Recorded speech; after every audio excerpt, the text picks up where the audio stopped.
to Beverly Hills. Are you serious? That's what it is. I mean, we can just write this stuff on the top of our heads, really, right? Okay. You can write all the damn stuff, all right? All American, go ahead. All right, what else you got for us? Next up, she is watching, they watch QB1. We're watching the Fromm stuff. Listen, we're not up with the times here. We're catching up. The Fromm stuff. There's Fromm. He's in NFL now, you realize that, right? It's the kid from went to Wake Forest, and it's also Tate Martell. Oh, jeez. Yeah, there's a throwback. Yeah, well, or a guy that just couldn't get it. I mean, talk about from that to bust. Yeah, really. Yep. And he reminds me, by the way, like Bryce Harper grew up in Vegas. Tate Martell's a Vegas guy. Okay. There's something about like a Vegas kid. Sure. You know what I mean? Yeah. And especially with like star potential. Yep. And those are two names. There's probably more of them. Let's see. What else is she watching? I don't even know. I can't come up with the names. Yeah. I don't feel like I've seen them recently, the last couple. But there are two other shows, like the Green Lantern? No, the Greenhouse Academy. Greenhouse Academy. The Greenhouse Academy. So whatever. Plants and stuff? No. Okay, well. Maybe one think plant. Was legitimate. One of those types. One of those types of shows. It's like Brent. another high school scene thing. Of course. You know, Did she watch Riverdale? She's had that one on. I got you, Brent. There you go. See, here's another one. I'm back. Outer Banks. Never heard of Outer Banks. That one's the big one. Everyone's talking about I actually see that one on Outer Twitter. I'm like, Banks. we're up with the times here. We're watching Outer Banks. When I saw it, it was like Jersey Shore, but for where is Outer Banks? North Carolina. North Carolina. Yeah. So they're like in the mountains? No, it's at the beach. Oh, at the beach. North Carolina. Yeah. Yeah, you don't really think about the beach in North Carolina, but that's true. Okay. No, Outer Banks is actually really Outer awesome. Banks I've been there a few times. Big tourist. I thought you were going to say it was a really awesome show, and I was going to say, let's pump the brakes a I little. even watched Meanwhile, it. now You've watched watched it. It's okay. 3 episodes of Ozarks. What do you think? Intense, right? I've heard. It's good. A little slow going in the last 2 episodes. First episode was really good. And then the last two have been a little, that's all right. I can get reeled in. I'm a sucker. Okay. I'm a sucker for that stuff. Okay. And I told you about Homeland. We're on to season 2. Yeah. So, are you going back to Homeland? Or are you still not upset yet. because they kind of Ozarks? Okay. I'm still suspending Homeland for the $2.99 fee. Fair enough. Yeah. That I got. So do you believe that's all the shows that are going on in our house? It's a lot of shows, Brent. I can't keep up with all this. No, for sure. What you do with them is because it's like Netflix and Amazon, and they all happen at different times. Like, if I told you all the shows I'm watching, it would sound like I'm watching a ton. But the problem is, I watch them all in spurts. So once The Boys comes out season 2, all right, I'll watch that all the way through, and then I'll say I'm watching it, waiting for season 3. You kind of watch them in spurts. Yeah. What is the most? How many shows at one time have you watched before? Like binge watched? Yeah. Oof, Kuz, you can go first. I'm trying to think back to this. Like I watched when everybody was out of the house, like Steph was teaching in school and the kids were in school, obviously, and I'd be home during the day. Maybe it was like this time of year was a little slower. Yep. I felt like during that stretch, I could remember watching like 3 episodes at a time of House of Cards. Oh, man. Like I was hooked on. Now, again, I was a late bloomer on House of Cards as well. Yeah, no surprise. Yep. I just started watching Dave, like we were talking about it. Yeah. I probably watched 4 of those episodes back to back to back. See, those are 30 minutes though, right? So those aren't They that do feel bad. quick, so probably. I think probably this would be kind of embarrassing to say. I think the most time I put into like a continuous span of watching a television show is I watched 5 episodes in a row of True Detective. Like I took a break in between to get some water and some food, but 5 in a row, so 5 hours worth of True Detective. That's a lot. You ever see True Detective? No. Wait. You're doing I yourself actually a disservice. saw one episode, and I would like that show. Matthew McConaughey, Woody Harrelson? Yeah, I would like it. Yep. It's right in your wheelhouse, Brent. No, seriously, because like you're into the whole Chicago PD thing, so it's got some kind of like those detective vibes a little bit. But listen, there's some things, Eddie Bauer and all that I'll accept. I'm not necessarily into the Chicago PD thing. It's but on, you're and then I watching get all the hooked. time. But I you're am watching because all it's the time. on. The kids are watching it. Yeah. So I wouldn't say I flip on Chicago PD. I'm flipping on Ozark. Is it Ozarks or Ozark? Ozark. And I'm not going to tell you how to do your job, but like to me, Chicago PD is like the Starbucks of like the crime television. It's just, it's there. It's standard cable television. It's basic in my opinion. That's just how I feel about it. Well, that's probably pretty appropriate then. I would go to Starbucks twice a day. Yeah, well, there you go. So. Yeah, it's very commercial, man. Good for you. I'm not hating on it. I'm just saying that's more in your wheelhouse. Why don't I think we should get together and so we'll make our own coffee shop. Okay. And in tribute to Terrence Knight, we'll call it the Pot Roast. I'm not mad at that. Right? I'm not mad at that whatsoever. So then what does that become? The Netflix of coffee? The Pot Roast? Oh, no, man. That's like maybe like the Hulu. It'd be like I think a little more exclusive. Okay. You know, maybe like the Apple TV, if you will. There we go. Because I don't know one person has Apple TV right now. I mean, I hear about it, but who has it? You have Apple TV, don't you? Yeah, you do. Of course you do. Of course you do. I don't know one person. Don't know one person that has Apple TV? I've had Apple TV for like 6 years. We got Netflix. You know, we had Xfinity, but you're rocking out. I don't even know what Apple TV really does, to tell you the truth. Honestly, I don't know if I figured it out. There you go. There you go. Yeah. I get it all off that, though. That's how I get the Netflix and everything else. Go ahead and pay that monthly fee and not even know what it does. Must be nice, It's a one-time thing. Must be nice to be Big Money Martineau and not even, hey, yeah. Well, That's a fireplace in Wait a minute. Jacksonville. that's what I'm saying. Nobody has Apple TV? No, I'm sure people do. Like I said, though, my people that I hang out with, they don't have Apple TV. All right? TV right we actually watch the Apple TV from the fireplace. See, this could be a TV show right here. I'm from across the tracks. We don't have Apple TV. I go to a studio that watches Apple TV all the time, I guess. You know? It's kind of like the Odd Couple. We don't even And have then your TV. friends start like making fun of you for hanging out with those kinds of people. Yeah, those types of people. Yeah, exactly. Not all American. Yeah, not all American. What do you have then? Where do you watch all this stuff? So I go YouTube TV. Okay. And then I use my friend's Netflix account because I just... You're just a thief. Well, I've told that story have before. you been arrested yet? I've told that story before. When I gave his password away to all the Jaguars players in the locker room. Okay, so get this. So 2010, Netflix streaming started to become a big thing, right? Because if you remember Netflix when it first started out, it was all about mailing the stuff in, right? Like you have the subscription, they would mail you a DVD, you watch it, and then you mail it back. And that's how it worked. I'll take your word for it. Well, then eventually it got into the streaming service. So when the streaming service, started to become really big, I mean, everybody had it. Well, it was like $10 a pop. And, me, I'm kind of like that Stuart Weber syndrome where we're kind of cheap. I'm not going to spend $10 really on anything, even with TV. So I would use my friend Andrew's Netflix account. Well, it turned out when I got to Jacksonville, man, everyone's talking about, man, how do you get that Netflix account? So what I did was I gave everybody his username and password. And that was my way to be a rookie, be like, hey, heard you guys looking for a Netflix account. I got your fix right here. It's my friend. Guy. Yeah. But the messed up part about it is so obviously I only think at the time only 6 accounts could watch at the same time. Okay. Right? Well, I gave it to Mike Ryan. I gave it to Maurice Jones-Drew. I gave it to everybody. So my friend Andrew, who was paying for the whole account, would go on his Netflix and all of a sudden be too many activated users. And he would flip out how that, So then kind of down the line a little bit, I gave him the information where it's dude, I had to give away your account and password to everybody because it kind of got me in the locker room. And you're still on there. And I'm still on there to this day. Didn't disown you. Didn't disown me, Come man. on, Maurice Jones-Drew. You're making enough money, man. Go get your own damn subscription. Everyone wanted a Netflix account, man. Yeah. So you pirate everybody's account. I do. Because how do you watch TV then? I have a Netflix account. I not pay for a lot of things. I know I do. But Netflix, the Apple TV, by the way, is not a monthly subscription thing, I don't think.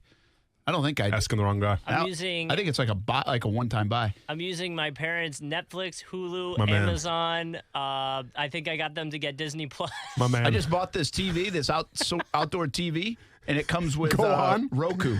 Oh, yeah. Well, good, because I may have some investments in Roku, so purchase everything that you got, man. That helps me it out. came through Roku. Yeah, no, Hulu and Roku. This one, Roku. So wait, so then you have an outdoor TV that streams with Roku? Yes. See, now a sensible person would just use the Apple TV and use that as well. But Big Money Martineau, who has the outdoor TV, decides, you know what, I'm going to have my own streaming service for my outdoors. I'm going to have my own streaming service for my indoors. And that's what we're talking about right now. Well, this TV is 55 inches. It was $250 at Costco. I mean, not bad. Yeah. And it comes with Roku. Yeah. It's not like I had to add. I couldn't say, hey, give me it for $220 without Roku. But you have to pay for the monthly subscription. No. It's free Roku? Free Roku. Forever. I don't know about that. I've had it for a month. Okay, no, hey. So, spoiler alert, go and give it another month and see what happens then. And then come back and talk to me. But I'm signed in on my Apple TV anyway. Yeah, I got you. I got you. No, but this is so confusing. It is. It really is. Yeah. Even in TV, and listen, we do the 10 different platforms here on radio. So I don't even know why we call it a radio show. I guess we're just used to calling it a radio show, but I don't even call it a radio show. Yeah. We're on, hey, what's up? We're on video platforms, YouTube and Facebook and Twitter and Twitch. We're on we're 10 different platforms. Yeah. But that's the way of the world. You've got to be. That's the best thing we've done with this show. Yeah. I mean, and it's not a long list of best things we've done with this show, but it's the best thing we've done with this show is put it on 10 different things. Yeah. So in TV, we obviously on TV, right? CBS 47, Fox 30. You can stream things. Now, sports is hard to stream because you got to pay for rights and blah, blah, blah. But now there's all, like, I don't even know how to go find our own TV station, like, on some of these apps. Like, I don't even know how to find them. I've never done it. Yeah. But, like, I don't use it that way. But so many people who have cut the cord do use it that way. Of course. So it's important to do it on the OTT channels, like the Rokus and Apple TV. What I always wondered, because obviously, on the TV side of it, you guys are all about the ratings game. How do the ratings work for all these streaming services? Like, do they count or? Well, I think it's kind of getting morphed. I don't fully know. Honestly, I don't know how they count, but it's just the way our businesses change, right? You got to be able to go to the consumer, adapt or die, Brent. Well, it's much like this. Seriously, I mean, if we're really laying it out there, we're on ESPN 690. That's an AM station. It is a huge AM station. It's an unbelievable signal, really. You can get us all the way up, really on a great day, up to Charleston, South Carolina, and I've had our station all the way down in Cocoa Beach. Yeah. So you can. It's a great signal for sure. But you also have to ask yourself how many people listen to AM radio now.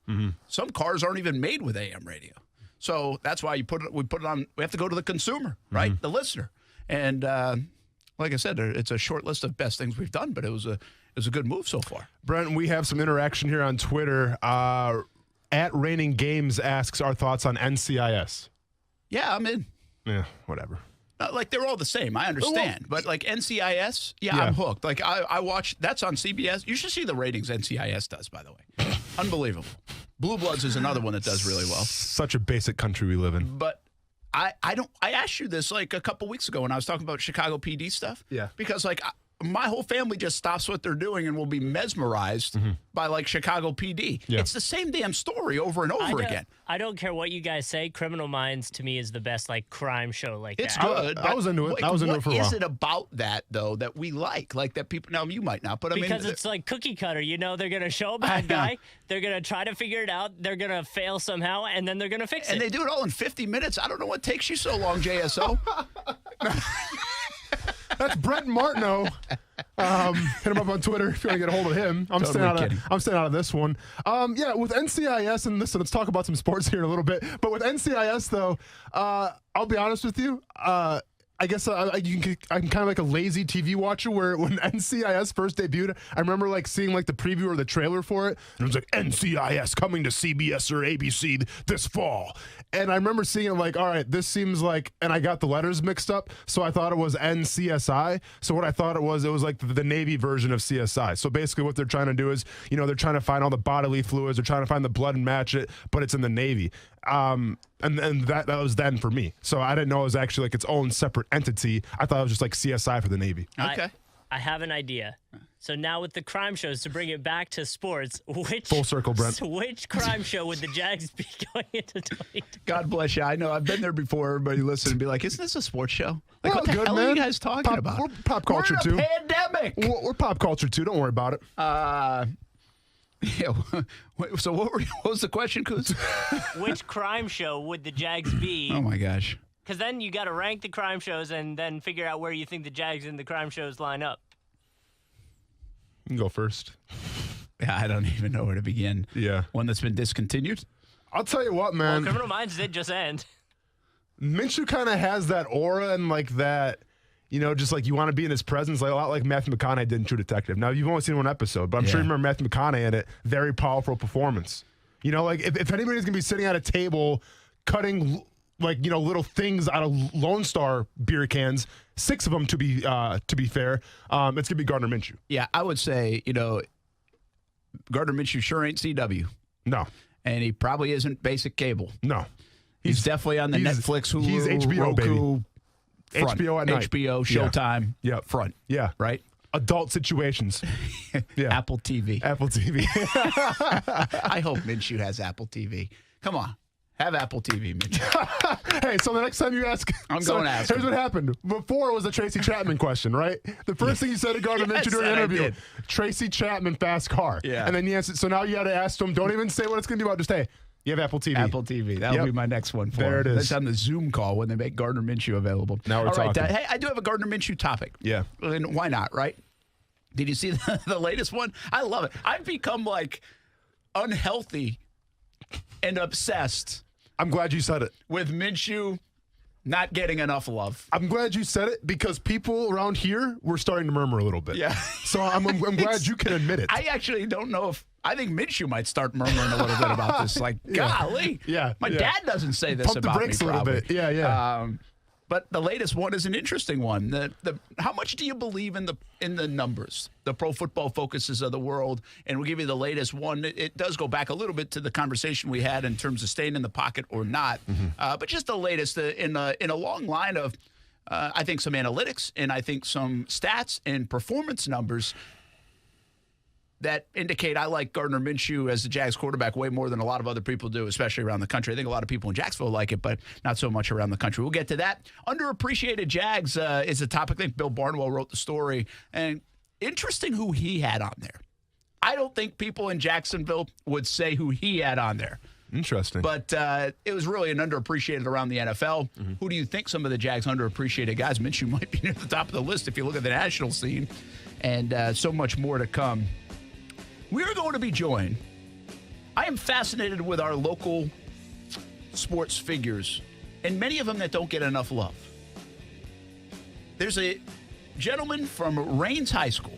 You know the name probably. You especially know his cousin's name, and you'll be like, oh, yeah, I forgot about that. Or, oh, I didn't know that. He's going to join the show today, and we'll tell you a little bit about him. And he's still active in the NFL, not as a player, but actively involved in the NFL.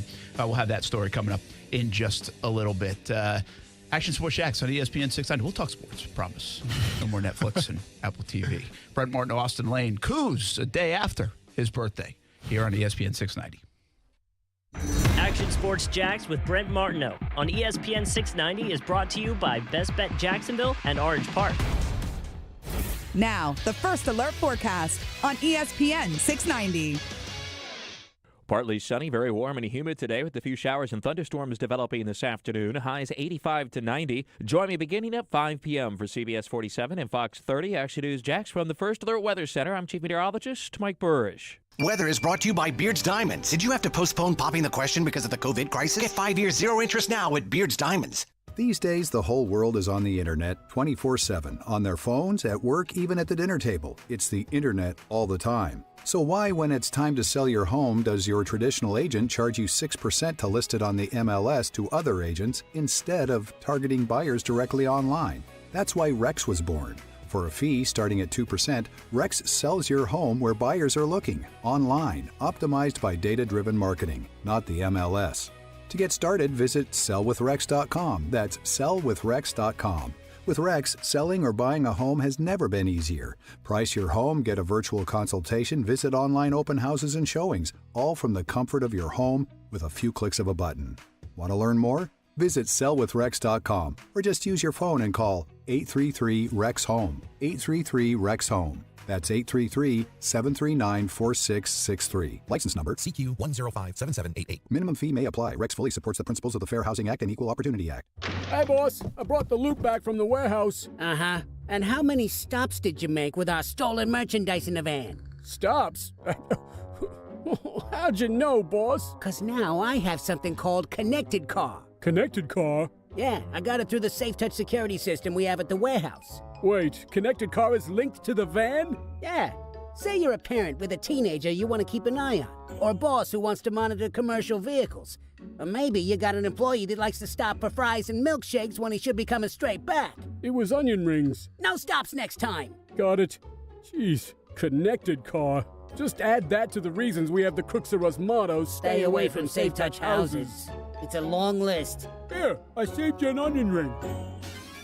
Crooks know to stay away from Safe Touch houses. Hi, I'm Lester Jackson, president of Safe Touch Security Systems. No one beats our technology or our price. Call Safe Touch today at 888-723-8682 or go to safetouch.com. State license number EF233.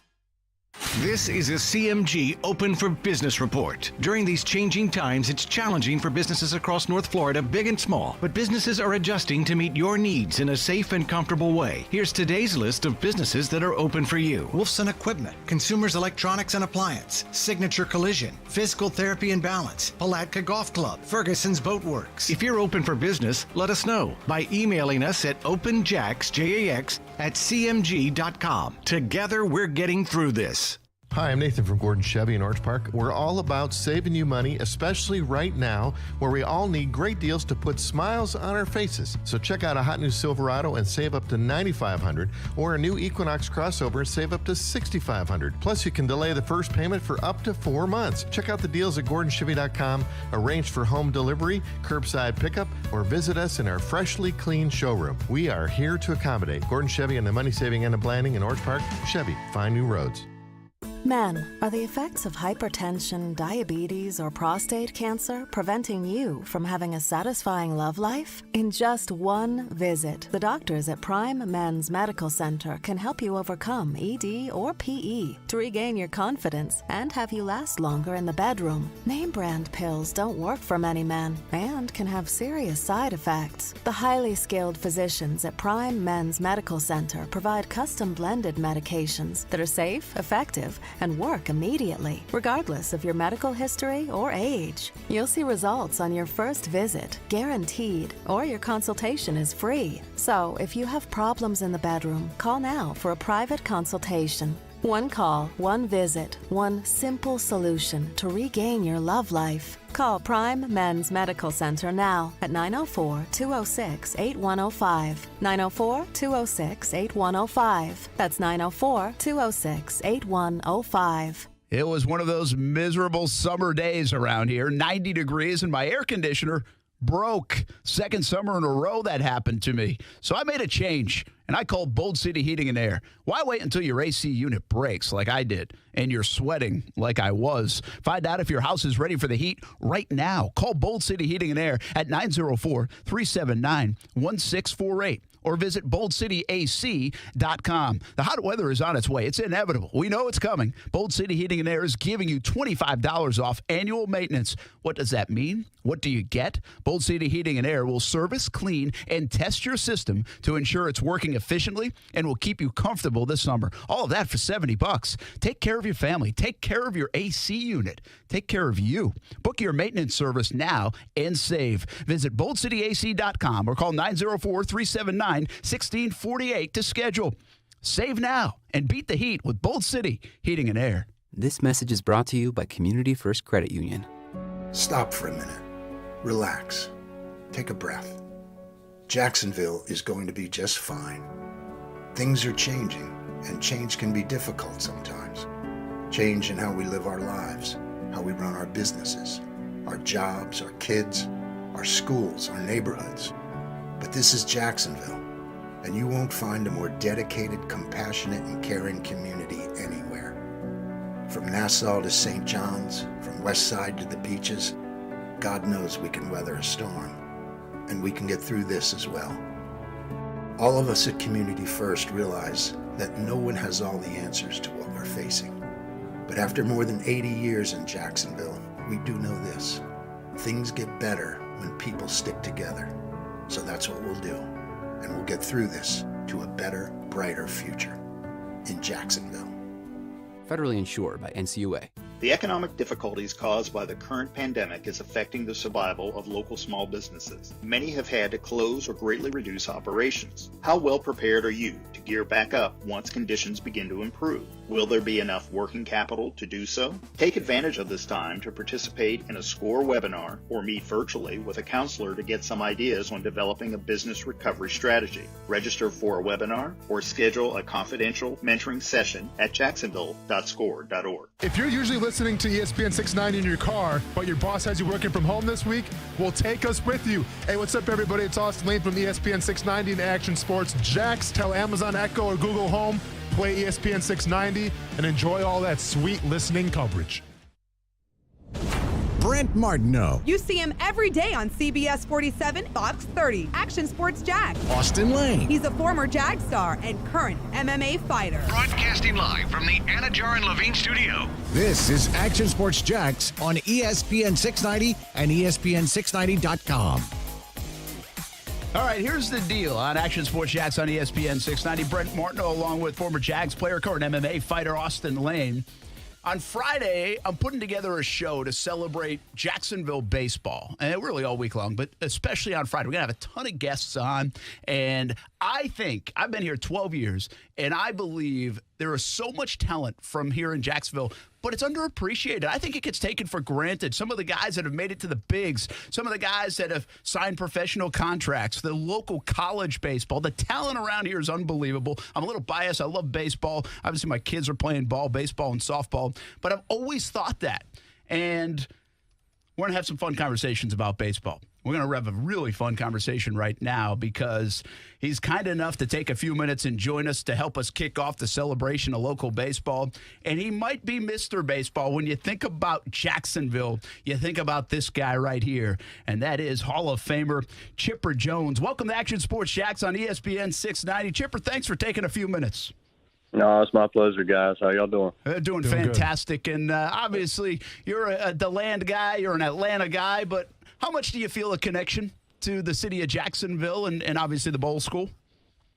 Jacksonville is always going to hold a special place in my heart. The Bowl School gave me an opportunity to, get out of small town USA, out of the sticks, if you will, and come up to the big city and not only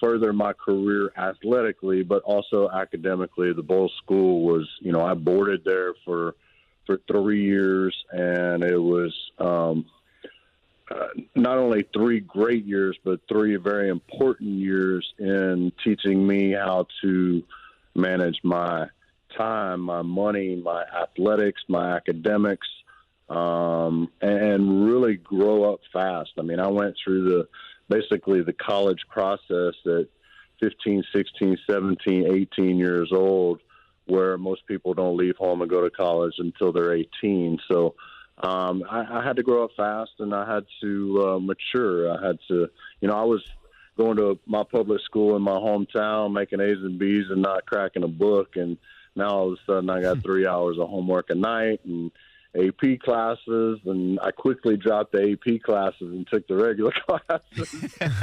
But, and obviously, like you said, the talent pool in Jacksonville, not only for baseball, but, I played 3 years of football there as well. So it was an awful lot of fun to go up against some of the elite in Jacksonville at that particular time. And we certainly held our own, there at Bowls. Chipper Jones, the great Chipper Jones with us on Action Sports Jacks on ESPN 690. Only going to keep you a few minutes, but how much has the legend of the game with the broken hand grown into a legend? Or was it legit? Did you take all that Advil? Did you ice it the night before? How much did Alan Verlander help you out? That was all a true story, and probably one of the dumber decisions, of my career. But it turns out, Bowls kind of gets a bad rap sometimes of being this GQ rich boy school. And don't get me wrong, there are certainly their fair share of rich snobby kids, that might earn that moniker. But I was anything but that. And Bobby Cox came up to me years later and he said, hey, we weren't going to take you. And I go, really? I go, what changed your mind? He goes, you knocking out that kid the day before the state championship game and breaking your hand let us know that you have some, that number one, you stand up for yourself. You had a little bulldog in you. And I was like, man, you guys didn't know me at all because I got in a bunch of fights. So, it turns out that that fight, my mother, she really kind of got on to me about that fight, saying that I could jeopardize my draft status. And ultimately, it was what vaulted me to the number 1 pick. How about that? Now, were you in the right on that fight or what? Or is that just a typical high school fight? Yeah, it's stuff that happens between 17 and 18-year-old kids every day. I was a switch hitter, so I naturally got a few more swings than everybody else, and it was a hot day, and he got pissed off that he had to shag some more. So he came up and told me to hit him, and I popped him. Well, and Chipper, so here's the thing, because you are a switch hitter. So did you come at him as a southpaw, or was it just like the orthodox stance? Oh, no, I wouldn't. I couldn't. I don't think I could hurt a fly left-handed if I took a swing at him. But, no, I caught him pretty solid. He got about – I think he got 6 or 8 stitches above his left eye, and I broke my. Of course, I didn't hit him square with my fist. I kind of hit him with the 5th metacarpal and just kind of crushed the 5th metacarpal. So it was a painful day trying to pitch through that the next day. I didn't know it was broken, but yes, that story is very, very true. That's how the legend grows. And the great Chipper Jones from the Bowl School played football, played baseball, of course, now a Baseball Hall of Famer. You mentioned Bobby Cox. How about the managers you've been around and coaches? Because Don Suriano's a legend around here as well. You had some fantastic men leading the way, didn't you?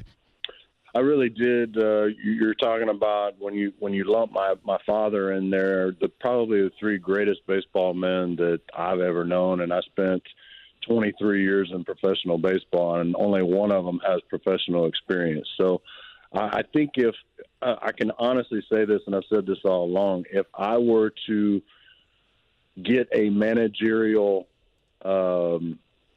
job one day, and I don't want to manage, but I was saying hypothetically, if I were to manage in the big leagues, Don Suriano would be one of my first phone calls. And the reason I say that is his attention to detail and his just being meticulous and repetition after repetition after repetition.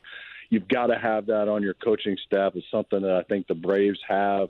Here in Atlanta right now, a bunch of good coaches that harp on the little things, that nag about the little things, but those little things are what win you close ball games all year. And I think Don Suriano would be a tremendous addition to any coaching staff, whether it be high school, college, or professional. How about that? Chipper Jones with us on Action Sports Jax on ESPN 690. I had that question on my list because you are going to be an analyst in the broadcast booth for ESPN if we play some baseball, we hope. But taking over for David Ross, who obviously is now a manager with the Cubs. And we've seen guys like Aaron Boone go from the booth to managing. I mean, I know you just said you don't really want to do that. You don't have it in your sights, but would you rule it out someday down the road? I'll never say never, but the fact of the matter is I like being home. I said, it was hard enough for ESPN to lure me away for one night a week to do Wednesday night baseball. I have 7 boys that are running throughout this house at one point or another. My wife and I still love each other through this quarantine, which is amazing in and of itself. Congratulations.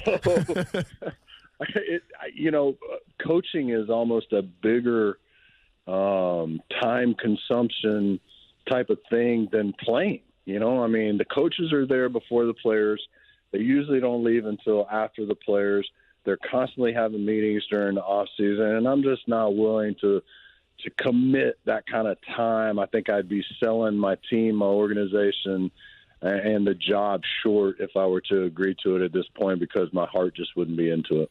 Chipper, I have to share a story with you. By the way, this is Austin Land, and a little bit about me real quick. I played for the Jacksonville Jaguars for 3 years here, and I remember it was either my first year or second year, either 2010, 2011.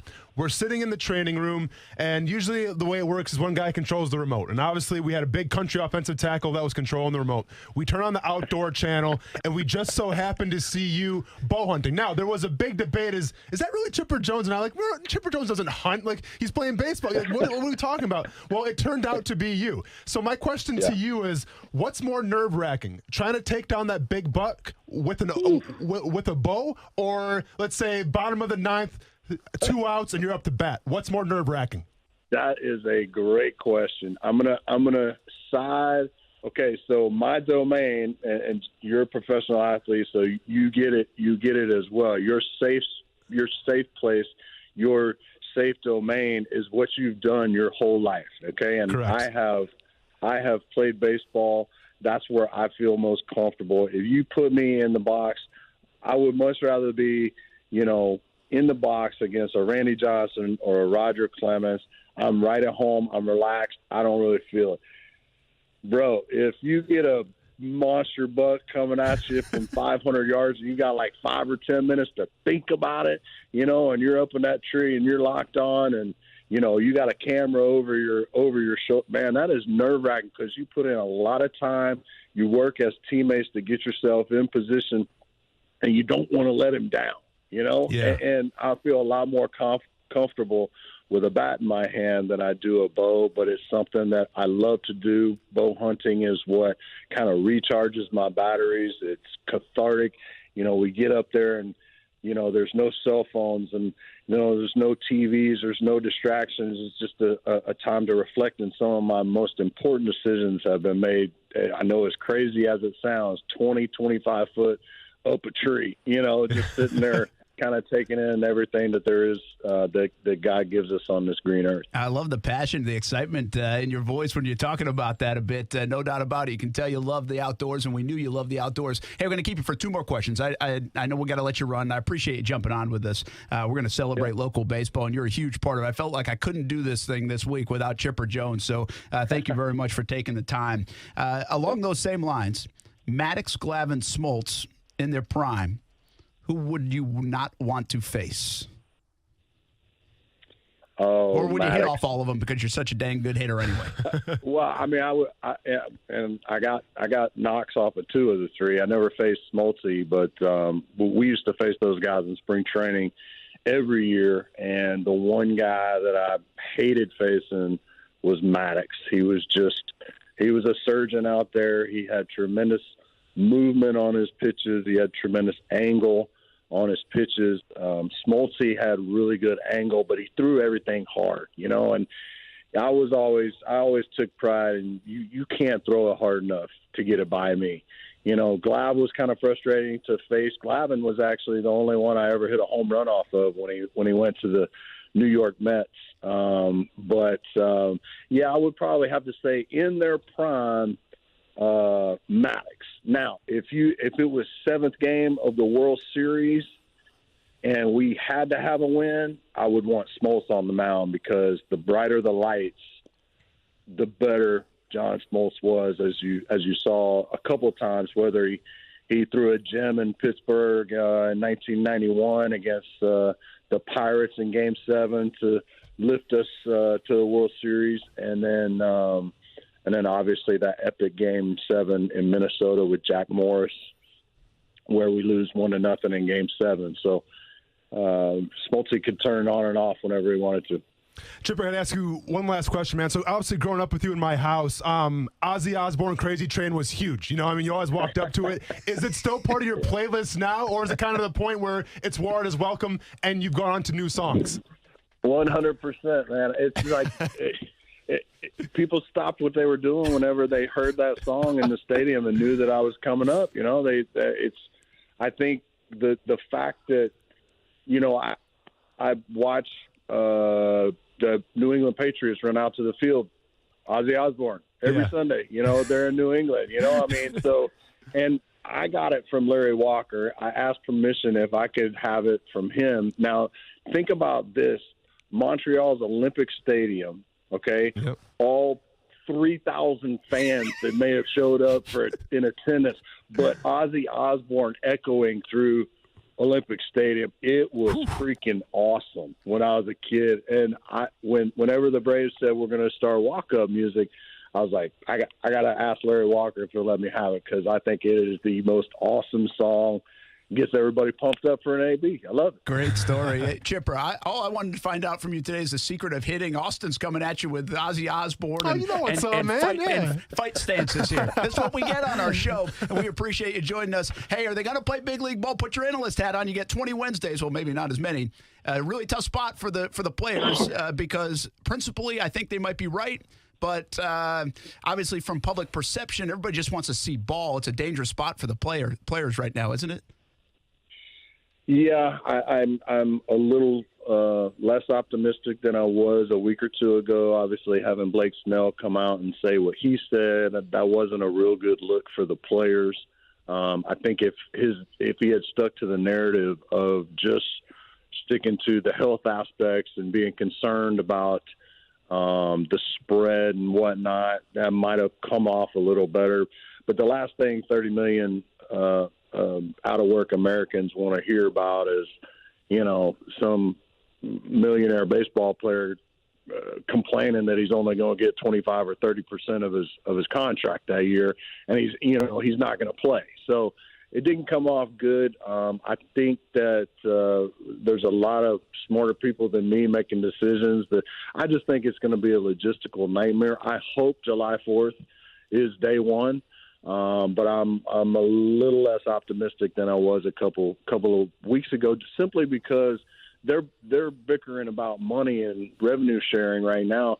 To be honest with you, that should be like 8th, 9th, or 10th on the list of most important things at this particular time. And, all we're hearing about is the bickering over money, and it's not a good look for Major League Baseball. Man, we hope to see baseball back, and we hope to hear Chipper Jones in the booth. The great Chipper Jones from the Bowl School played here in Jacksonville, and we couldn't have celebrated Jacksonville baseball without Hall of Famer Chipper Jones. Thanks so much for taking the time, man. All right, guys. Enjoy it. Y'all stay safe. Okay, you too. That is the great Chipper Jones here on Action Sports Jax on ESPN 690. Thanks to his agent, BB, by the way, for helping us out there. We're going to have a ton of guests on Friday. It's going to be a fun show if you like local baseball. And BB and Chip are kind enough to jump in here today. We'll probably play a little bit more of this interview from today on Friday. But Chipper Jones, man, he was fun. It's awesome, man. That's from my childhood right there. That's a little nostalgia coming at you now. It's pretty cool. I wish we knew he was coming on the show a little more than 5 minutes in advance, we did it, so I could do some homework, but it's okay, man. I adjusted. I cut some audibles. It was fun. Listen, I'm trying. We probably kept Chipper even longer than I said. Absolutely. We're trying to rifle through these guys 5 to 6, 7 minutes, and we appreciate his time because, quite honestly, you could spend 2 hours with Chipper Jones. Who you telling, man? I needed like a hitting tip for Ty and Kaylee. Didn't even get one. They're going to be mad. Ozzy Osbourne, man. That was my bad. Sorry, dude. The great Chipper Jones. We appreciate having him coming on. And when we come back, we talk about the great Gardner Minshew. You like that? The great Gardner Minshew on ESPN 690. The Dan Le Batard Show with the Stugatz.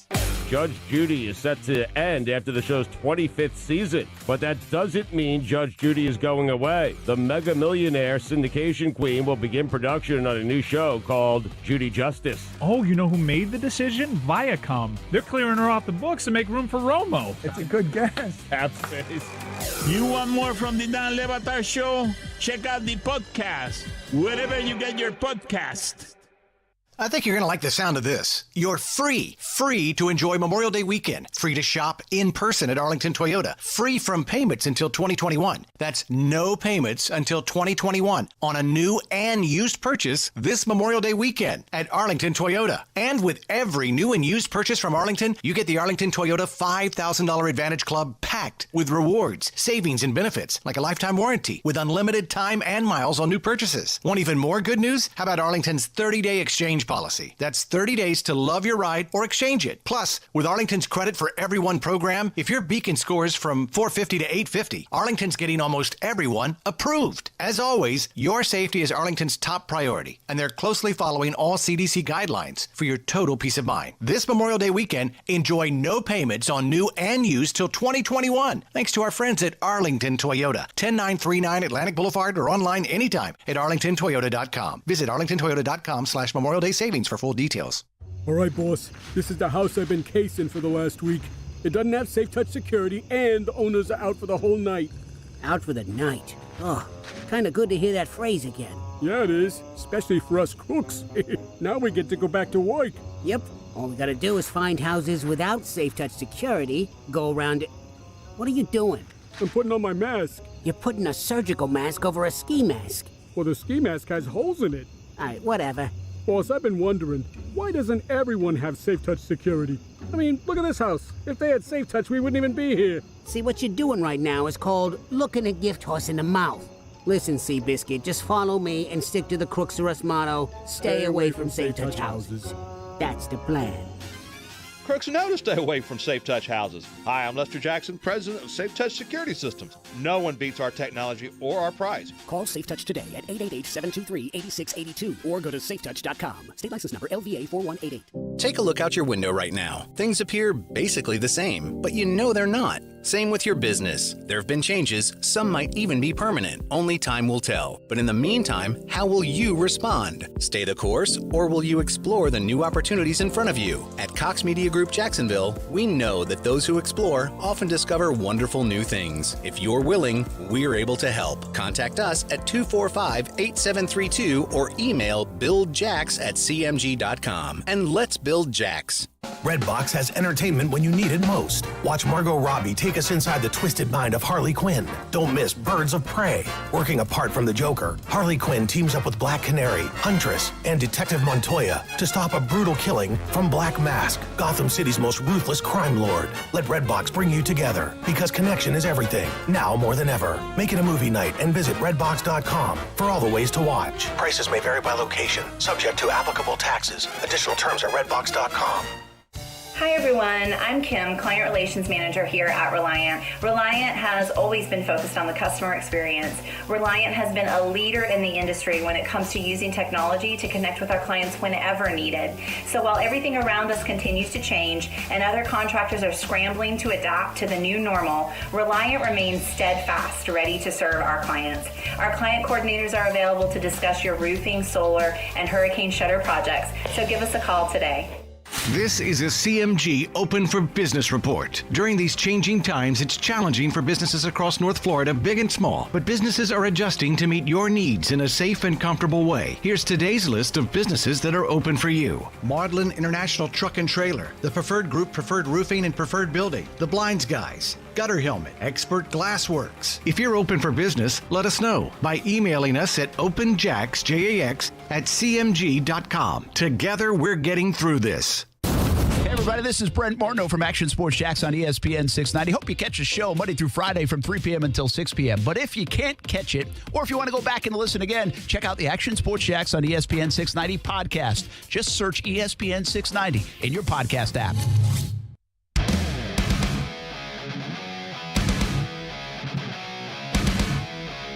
Now, back to Action Sports Jax on ESPN 690 and ESPN690.com. What I felt from him right off the back, I got to tell you, this guy's smart. You know, hearing the questions that Coach asks him in these meetings and how quick he's able to just fire off the answers is really impressive. You know, really, you think as a young guy that will struggle with some of that, but I got to tell you, he's right on the money every single time a question's being asked. And that says a lot, especially, at the quarterback position. That's Brandon Cooks talking about Deshaun Watson. I think it's an interesting year for Deshaun Watson. How good is he? Listen, he has been good. He's also been at times a little bit injury prone, get banged up. He plays through it. He's tough. I'm not saying he's not. I mean, he drove here and played and won a game with the rib injury. I think it was rib injury, so he couldn't even get on a plane. Toughed it out. I think he has all these intangibles that are great, but you did take away the best receiver maybe in football from him. And now he has to put all this kind of together, these pieces that look good, that I think look pretty good. You don't as much, but I think if you take some of their stats and what they can do, it's like, okay, I could see if that comes together, that could be pretty good. But he has to help it come together, and he has to be the X factor there. This is a big year, I think, for Deshaun Watson. It's not like he has doubters. I actually believe sometimes he's overrated. I do. I think he gets so much love that, and I say that with a very like slightly. I think he's a really good quarterback. Mm-hmm. But I do think he gets a little more love at times. And part of my reason in that is I think because of Hopkins. Like, Hopkins bails him out, man. I mean, if Hopkins would bail anybody out. It's not a knock on Watson, but how can you do without that guy? And, I mean, again, I read some of the target percentages to Hopkins were ridiculous. And that guy catches everything. Of course. So how can you, in a quarterback role, can you elevate above the X's and O's? Like, the good ones do that. Mm-hmm. I always said Blake Bortles couldn't do that. That was one of his problems. Like, could he win games? Could he make some plays? Could he do, I guess, the game manager thing? Could he not make mistakes? No. But he never really showcased with any consistency and really not a lot anyway of this above the X's and O's. That's why I like Gardner Minshew right now, because I saw it last year. That guy elevated above X's and O's a bit. Yeah. And while it has become kind of a cliche thing to say, it's something we haven't seen in Jacksonville from the QB position in quite a while. We talk about the Texans real quick, too. I mean, yeah, it's a big year for Deshaun Watson to see what he has as a quarterback, but also this could be the biggest year of any head coach in Bill O'Brien, right? Because if this thing falls through and if all of a sudden the Houston Texans aren't talking about going to the playoffs, Bill O'Brien's got to be gone, okay? Because you traded away your possibly once-in-a-generational type player, maybe one of the Mount Rushmore guys going forward of the Houston Texans in DeAndre Hopkins. You trade him away, okay? And you essentially replace him with a Randall Cobb and a Brandon Cooks. There's a lot on the line, not only for obviously Deshaun Watson, but also Bill O'Brien as well. So we talk about the Jaguars. It's going to be an important season to see with Gardner Minshew. Well, it might be just equally as important also in Houston. Yeah, absolutely. Listen, I am a big Gardner Minshew believer. I like what they're doing here. Now, I cannot say with ultimate conviction because I've made so many mistakes before on this position. I've had some hope for guys, and that it's really not Gardner's fault. That's more on me and the Jaguars, and where there's a scar tissue there that I don't like to go over the top. But I find myself kind of sounding whiny and defensive of Minshew the last couple of months. I really do. That's like an honest assessment of me when it comes to Minshew. And in the last couple of weeks, Pro Football Focus puts these numbers out there like 20-plus yard throws and his rating when he's doing that. I mean, he's up with Russell Wilson and Tom Brady and guys like that. Well, the latest one today was this scrambling one. And by the way, Kyler Murray was not on this list, but I think Watson might have been. Russell Wilson was on there. And I think Gardner was second on this Pro Football Focus scrambling yards list. and when they showed this, it's like, okay, another example of I don't know why this guy isn't celebrated a little bit more around the National Football League. Why isn't this is a good thing for Lamar Jackson. It's a good thing for Deshaun Watson. It's a wow, this guy's unbelievable with Russell Wilson. But yet, the narrative here in Jacksonville, and we've had some of these discussions, is, well, shouldn't he stay in the pocket? He's not doing enough from the pocket. If he gets out, if he gets off schedule, that's not a good thing. Well, wait a minute. Why isn't it like that with all the other guys? So to get back to your point with Pro Football Focus, the league leaders last year in scramble yards in 2019, we had number 1 Lamar Jackson, 430. Gardner Minshew, actually number 2 with 350. Russell Wilson, third, 335. And then Josh Allen coming in fourth with 330. What do those guys all have in common besides Gardner Minshew? They all went to the playoffs. So, no, yeah, I see those numbers. It's like, well, yeah, if Gardner Minshew's second, that's got to account for something. And I get that. And you know what? In terms of game planning and those scramble yards come up, defensive coordinators take note of that. So don't get me wrong. I like it. I like any time that a Jacksonville quarterback is in a top 5 category of something that's an interceptions, turnover, something like that. Okay? Any fan likes that. But at the same time, we can't get too wrapped up with these Pro Football Focus numbers. Okay? And here's what I'm going to say, Brent. I can take Baker Mayfield. I can take Derek Carr. I can take all these guys and I can find stats and I can nitpick something here and say, you know what? Derek Carr maybe had, the best conversion percentage when it was second, and plus or 5, whatever it was. You can find those numbers and you can cater them to say why a certain guy is a good quarterback. Now, yes, we've seen Minshew pop up a couple times and it's promising, but we can't get too wrapped up into the analytics because we talk about Josh Allen. Is Josh Allen right now a top 5 quarterback? No. Is Josh Allen? But he's trending up. He's trending up. Is he even really a top 10 quarterback yet? I don't think so, but. Yeah, exactly. So, once again, I appreciate the stats. I appreciate Minshew being, considered to be with Lamar Jackson, Russell Wilson, guys like that.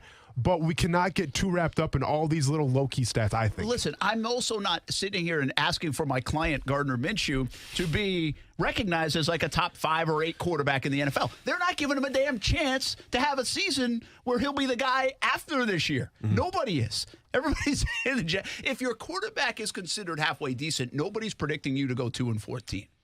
And so every time I see something that says 2-14, yeah, it's an indictment on the Jags. It's an indictment on the roster. But it's an indictment on Gardner Minshew because you don't believe that guy can win games. Hey, guess what? The Jags sucked last year, too, for the most part, and he won 6 of them. So I just don't – I think some of the – I get what you're saying about the stats, too. You can manufacture, and I can find good ones and bad ones. And listen, I can probably find some bad ones for Tom Brady. So absolutely. I get it. But what you said is something really important. When was the last time in Jacksonville that a defense in a team meeting in the middle of the week game planned with a little bit of fear about something a Jaguars quarterback could do?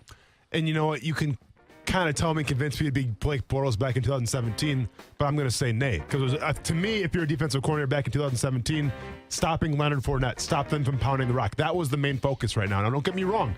Leonard Fournette is still going to be a focus with all defensive coordinators, but you have to take note of Gardner Minshew. You absolutely have to, because the game film obviously says it, the analytics say it, and so do the stats. Listen, when I go to that defensive meeting and I'm Houston coming in or whoever, Indy coming in week 1, I have to say, hey, listen, man, this guy's got good accuracy downfield, 20-plus yard plays. Hey, we got to keep him in that box. We can't let him escape because he likes to make off-schedule plays he's pretty good at. Mm-hmm. 2 things right there. I have to game plan a little bit for number 15. Yeah. I like that.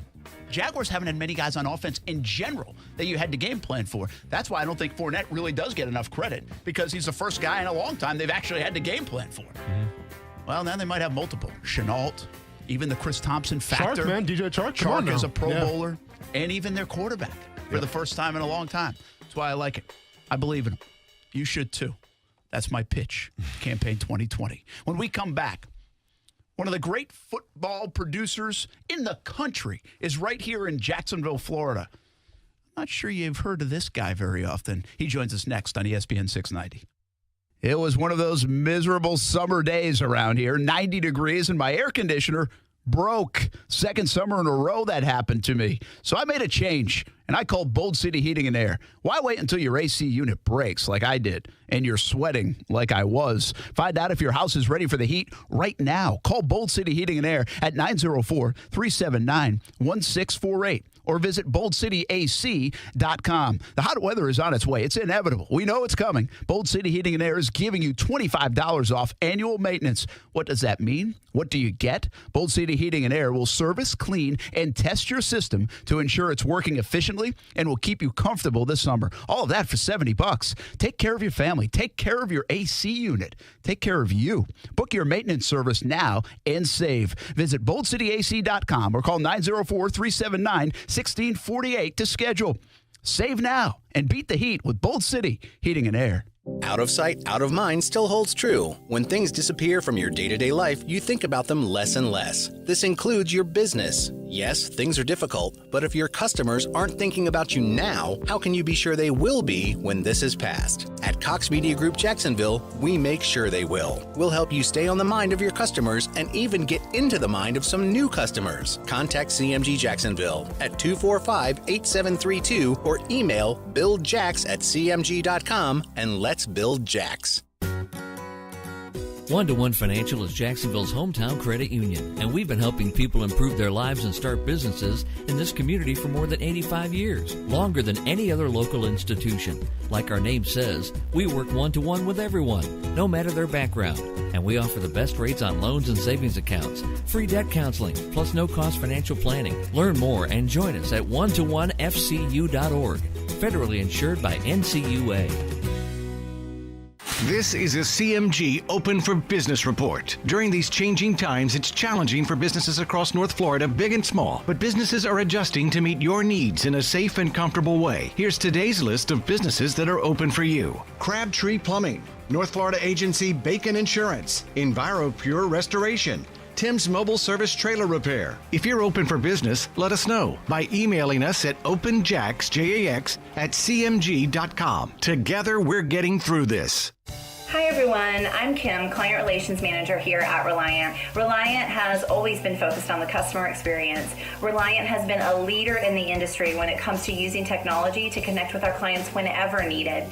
So while everything around us continues to change and other contractors are scrambling to adapt to the new normal, Reliant remains steadfast, ready to serve our clients. Our client coordinators are available to discuss your roofing, solar, and hurricane shutter projects. So give us a call today. It's time for some straight talk. Even though most live sports are on hold now, big wireless companies haven't stopped playing games. They're always trying to lock you into overpriced contracts. With Straight Talk Wireless, there are no contracts. It runs on America's best network, same as the big carriers, but you save up to 50%. $45 a month gets you the unlimited plan with 25 gigs of high-speed data, then 2G. You might miss sports, but don't play games, you'll lose. Straight Talk Wireless. No contracts, no compromise. Savings may vary. See terms and conditions at straighttalk.com. At AutoZone, we've always been here to help you get what you need to go where you need. That hasn't changed. Needing some battery help? We've got you. Whether it's a free battery test or a free charge, we can help you get started again. And if it's time for a replacement, we've got a full selection of batteries starting at $79.99. That's why we're America's #1 battery destination. Get in the zone. AutoZone. Based on data from the MPD Group Incorporated, Car Care Track, 12 months ending December 2019. Broadcasting live from the ESPN 690 Anajar and Levine studios. Anajar and Levine Accident Attorneys. Call 904-600-4000. That's 904-600-4000. ESPN 690. Jacksonville's home for ESPN Radio. WOKV Jacksonville. Listen live everywhere you go on ESPN690.com. ESPN 690, a Cox Media Group station. Brent Martineau. You see him every day on CBS 47, Fox 30, Action Sports Jags. Austin Lane. He's a former Jag star and current MMA fighter. Broadcasting live from the Anajar and Levine studio. This is Action Sports Jags on ESPN 690 and ESPN690.com.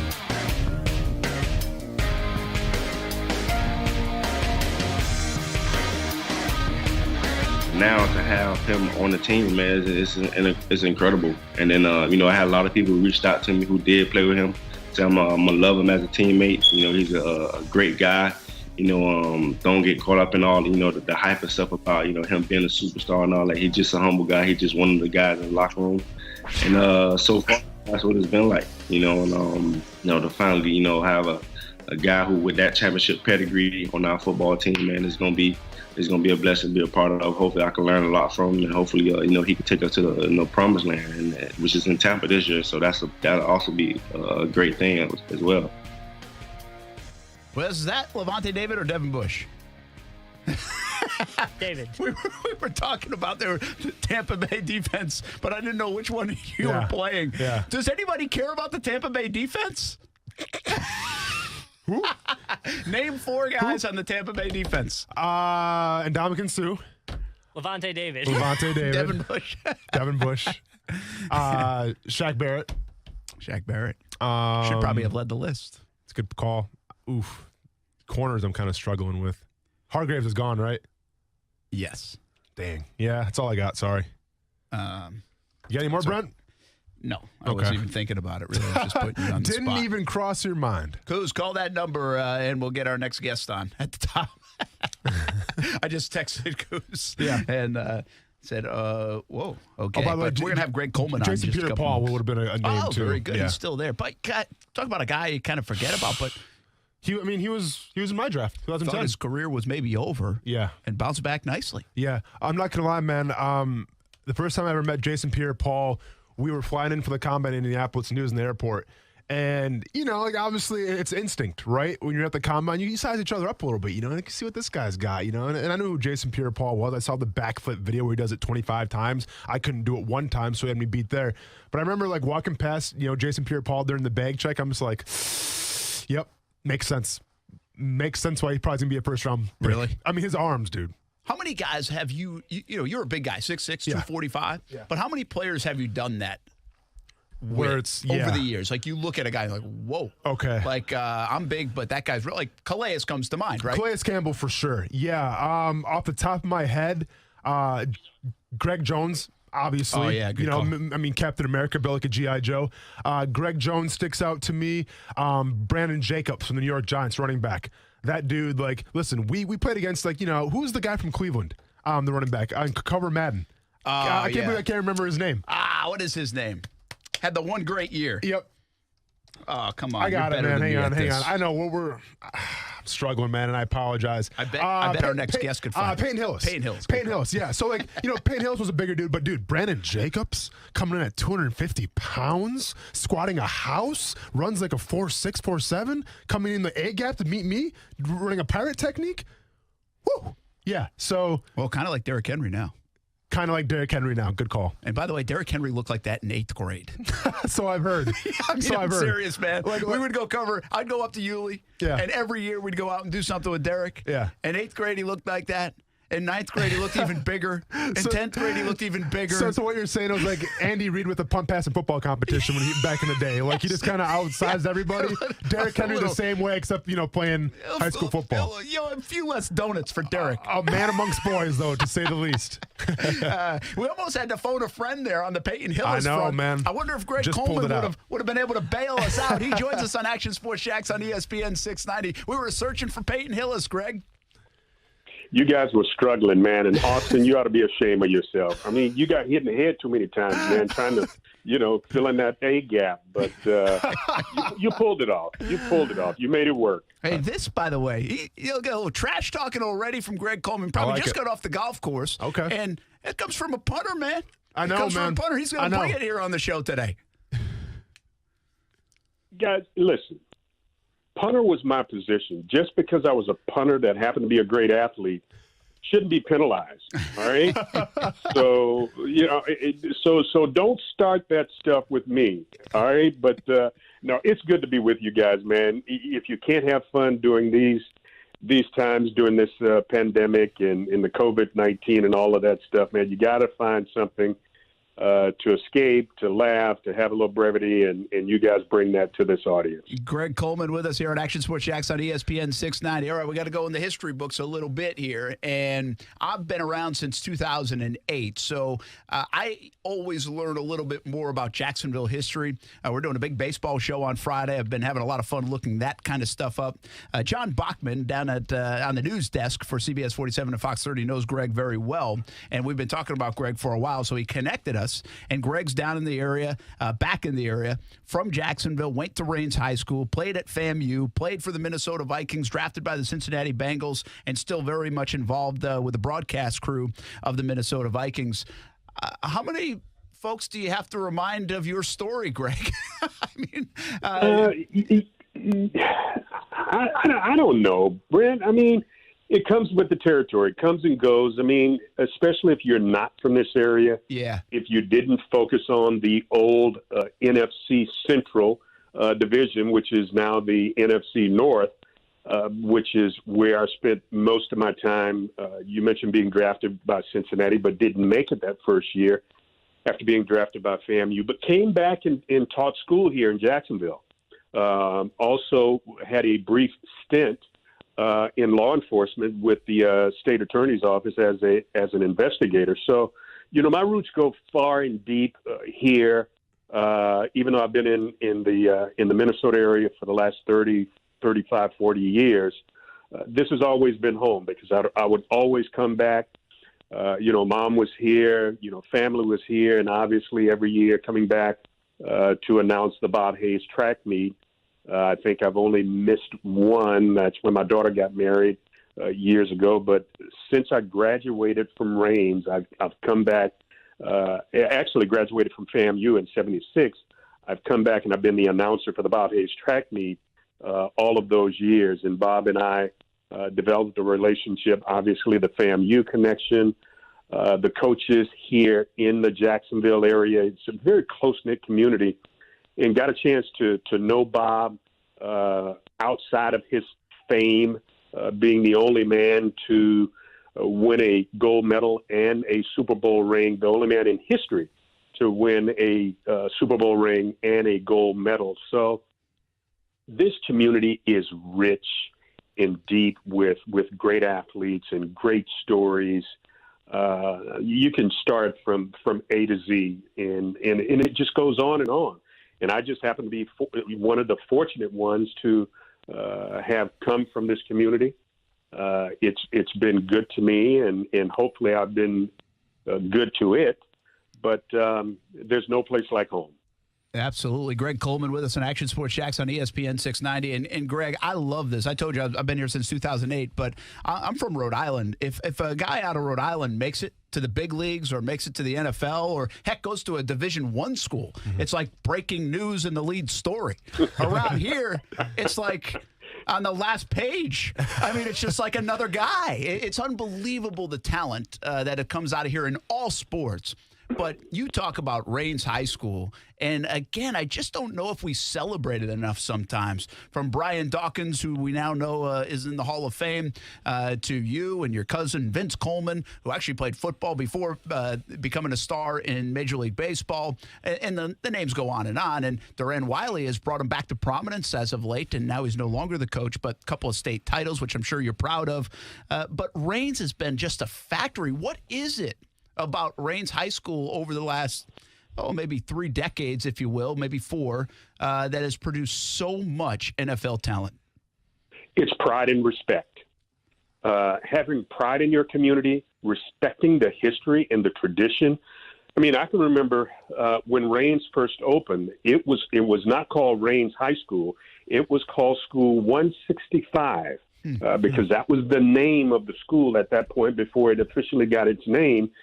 And you talk about the history of athletes. You talk about Kenny Burles, who had an illustrious career with the Houston Oilers.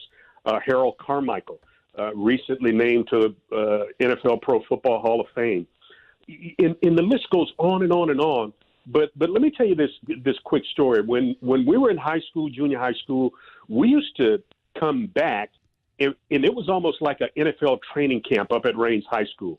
You had Kenny Burles to come back. You had Harold Carmichael. You had Ken Riley, who was living in the area. You had Willie Brown in the area. Ken Riley would bring Lamar Parrish and Kenny Anderson. I remember Isaac Curtis coming down for a couple of those years. You had Boobie Clark. You had Harold Hart. You had Truck Robinson. You had so many guys that would come back and don that field over off of Montgomery Avenue. So when we got to play and compete, we were not intimidated by anything because we had been tutored by some of the best in the world, some of the greatest athletes in the world. And I forgot Al Denson was from here, and he would bring Floyd Little down. I mean, so that community was so rich in tradition and pride and respect, and each generation paid homage to those who went before them. I mean, so we're all are drinking from wells that we did not dig. So we're standing on the shoulders of others. And if you get somebody who says, man, I did it all on my own, he's lying. You know what?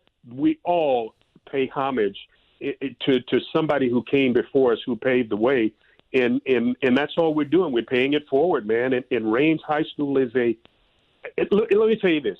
My last official count of guys who have graduated from Rains High School that have either donned a NFL uniform, Major League Baseball, or NFL uniform was 78 or 79. And I know I'm missing some guys that have gone on my Little League football team. There were 5 of us off my Little League Pop Warner football team that made it to the big show. My roommate, Terry LeCount, from Rains High School, was a sophomore when I was a senior. Went to the University of Florida, the second African-American quarterback. The first African-American quarterback was Don Gaffney.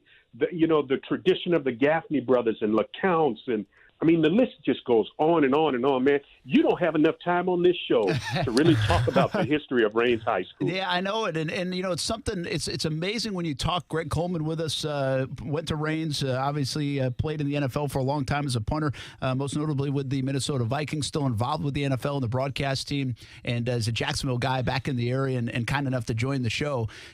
Again, Greg, I've been here since 2008, and I beam with pride for Rains. And I've only been around here a dozen years or so. I can only imagine the folks that grew up around Rains, grew up in Duval, grew up in the Jacksonville area. It's such a point of pride, and it should be. And most recently, Solomon Kinley added to the list. So don't forget to add him to your number sheet because he just got drafted. Absolutely. I've got to ask you about something you said. And sure, this you mentioned you got drafted by Cincinnati. I think it was in the 14th round. They had more rounds back then.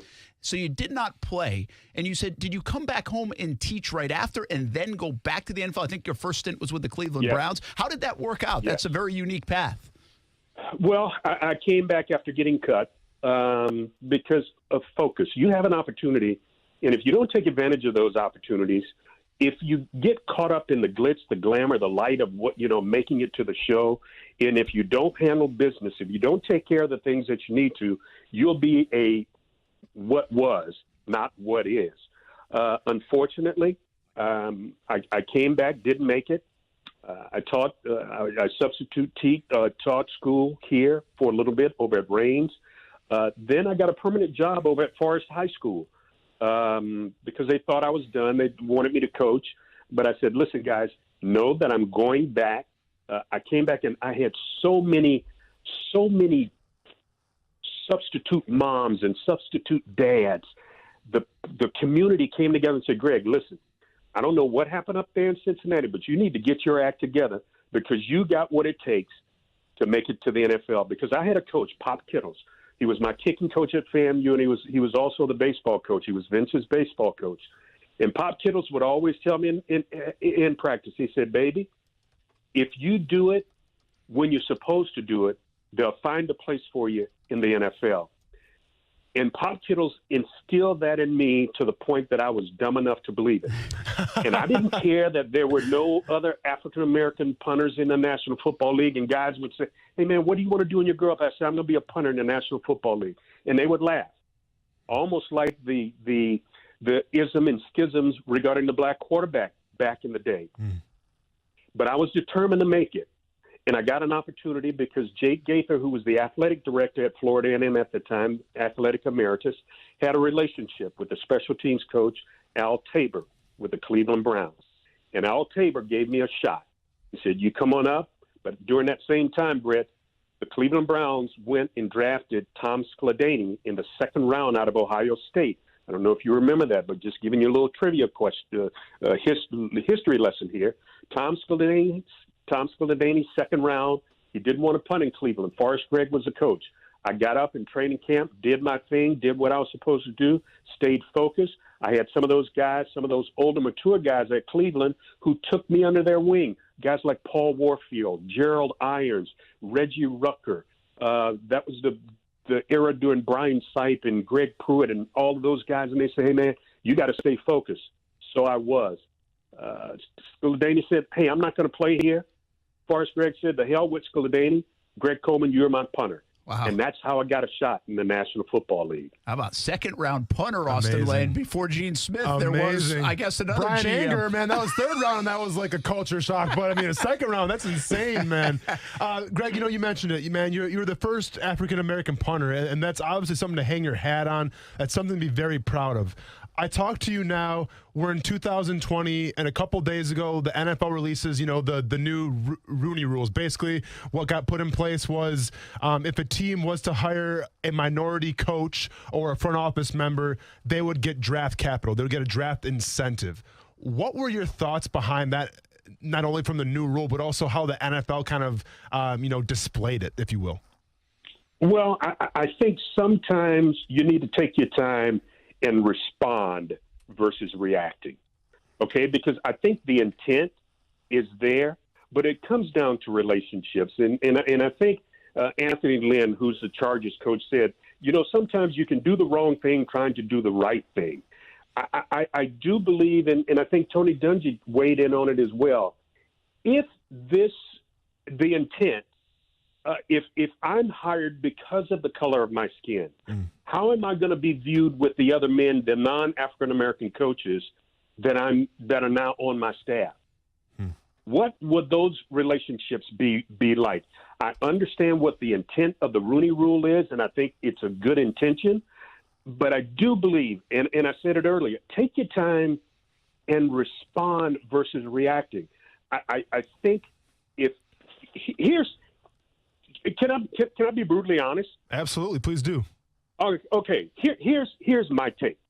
Number one, I think owners, GMs, I think they jump the gun once the season is over. Okay? They may want a certain coach, a certain type, a certain character, and all of those things, but because of this dog-eat-dog world, and I'm going to snatch this coach first, and I'm not going to wait on the best coach, I don't think there needs to be any hires whatsoever until after the Super Bowl. And then you get all the coaches, all the owners, and all the GMs, and you put them in a facility.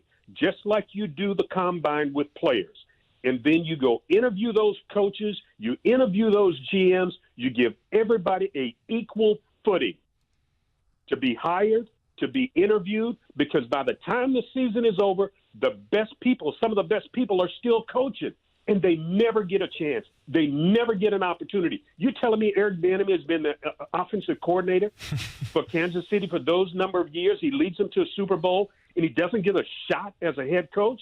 I think the system is broken. I think the intent is in the right place, but they need to find a different way of motivating coaches, players, and owners, and I think you got to do it on equal footing. Right now, there's not an equal playing field, and that's why some of the guys, some of the great minority coaches get left behind. Well put. We're talking to 12-year NFL vet and athlete Greg Coleman here, joining us today on ESPN 690. You're absolutely welcome, man. No problem, no problem. So, Greg, you obviously you have a lot of ties to Minnesota, and you have a lot of ties, because you cover the team now, the Minnesota Vikings. When we talk about the modern era NFL athlete, I like to bring up Stephon Diggs a little bit. Now, obviously from Jacksonville, we don't know what all transpired with Stephon Diggs, but from what we kind of saw, it was the fact that he didn't want to be in Minnesota anymore. He wasn't happy. He voiced his displeasure, and essentially he got what he wanted. He got traded away to Buffalo, and he's no longer, in Minnesota.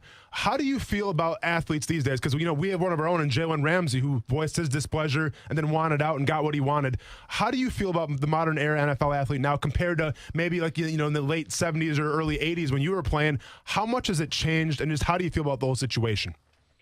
It has changed dramatically, okay? Here's what I say about divas. And divas, I put in a classification of wide receivers, defensive backs. They all fall in that. They want the attention. They want the balls. But they all are competitors.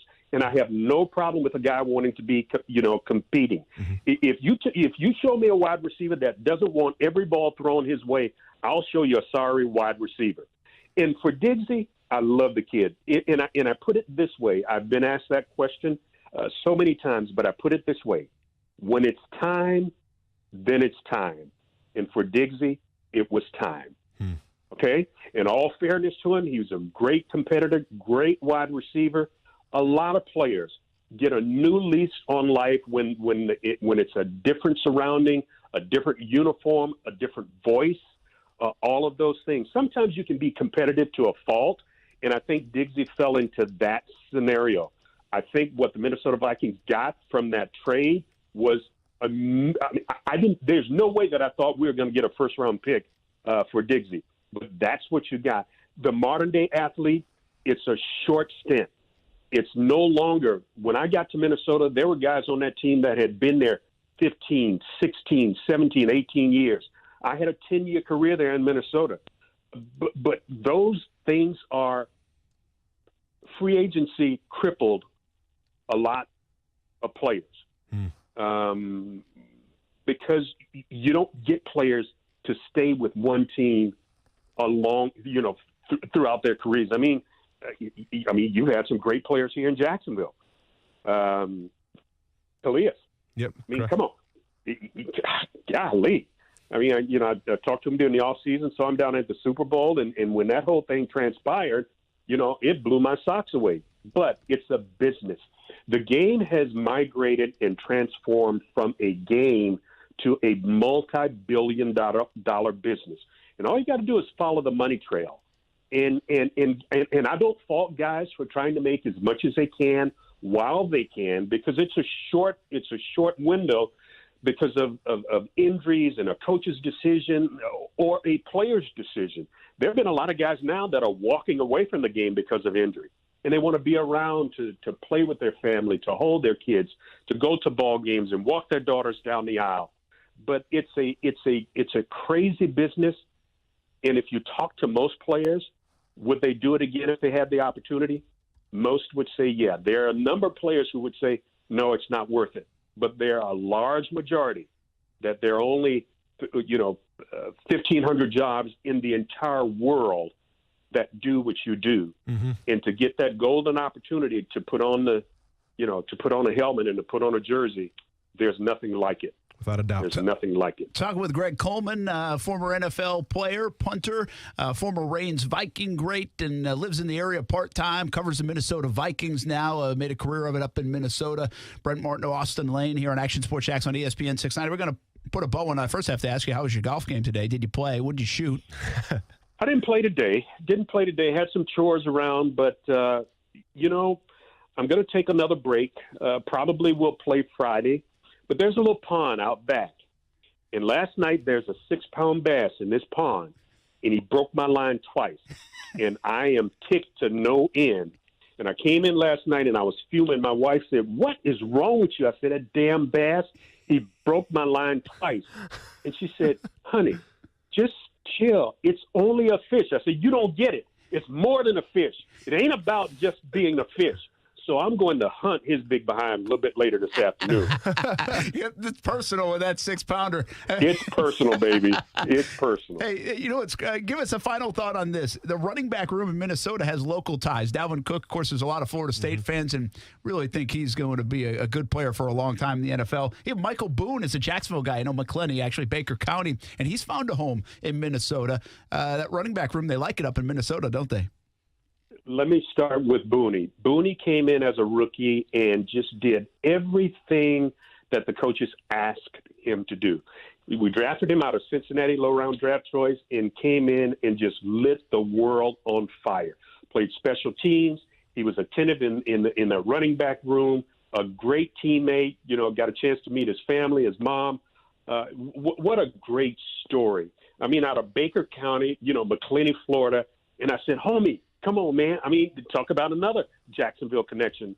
My big offensive tackle. Rashad Hill. I'm drawing a blank. Rashad Hill. Rashad Hill. But I'm thinking about the big bass right about now, guys. I'm focused here. Rashad Hill, he will get another opportunity to play. He's helped us immensely over the last 3 years.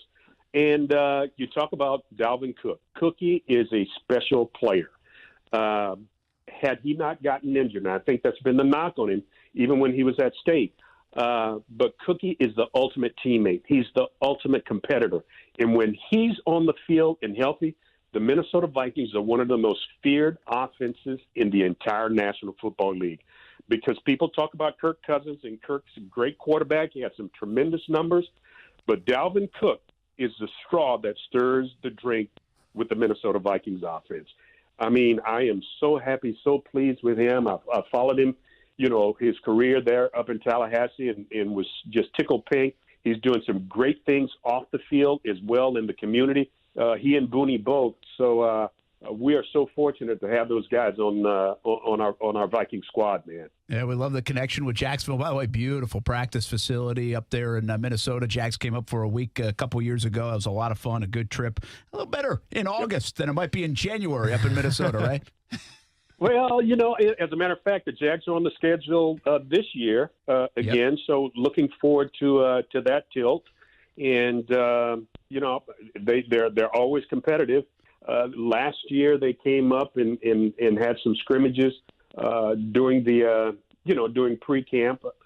But, with this COVID thing, this is going to be a very interesting year, guys. All of the virtual training, I know, how coaches are trying to teach.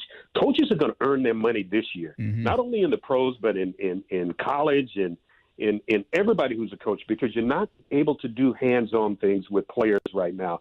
So it's going to be a very, very interesting year, and I'm looking forward to it once again. Greg Coleman, sorry it took so long to get you on, man. It's been a lot of fun. Hopefully we do it again shortly, and at least at the golf course before you head back up north, all right? You got it. You got it, guys. Be well, stay safe, and God bless you. Go catch that bass. Thanks, I'm Greg. I'm focused, guys. I'm focused. All right. You got this. Greg Coleman from Reigns High School.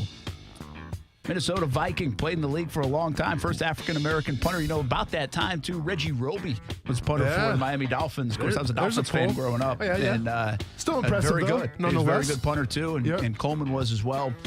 for a long time. That was an interesting story. I'm actually getting drafted now.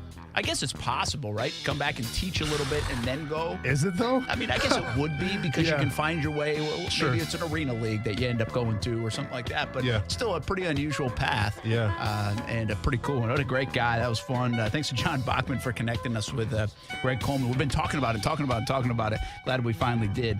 And by the way, a little known fact, if you missed at the top, cousins with Vince Coleman, who obviously played at Reigns as well and started as a football guy, ends up as one of the great base stealers of all time in Major League Baseball. When we come back, we talk more football. Underappreciated Jags. It's next on ESPN 690. Action Sports Jax with Brent Martineau on ESPN 690 is brought to you by Best Bet Jacksonville and Orange Park.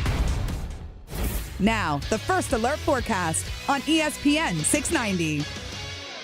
A very warm and humid Wednesday. It'll be partly sunny today with a few afternoon and evening showers and thunderstorms. Highs in the mid to upper 80s, dropping into the 60s tonight. Join me beginning at 5 p.m. for CBS 47 and Fox 30 Action News Jax from the First Alert Weather Center. I'm Chief Meteorologist Mike Burrish. Weather is brought to you by Beards Diamonds. Right now, get 5 years, 0 interest financing on anything in the store. Beards Diamonds. These days, the whole world is on the internet 24/7, on their phones, at work, even at the dinner table. It's the internet all the time. So why, when it's time to sell your home, does your traditional agent charge you 6% to list it on the MLS to other agents instead of targeting buyers directly online?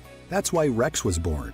For a fee starting at 2%, Rex sells your home where buyers are looking, online, optimized by data-driven marketing, not the MLS. To get started, visit sellwithrex.com. That's sellwithrex.com. With Rex, selling or buying a home has never been easier. Price your home, get a virtual consultation, visit online open houses and showings, all from the comfort of your home with a few clicks of a button.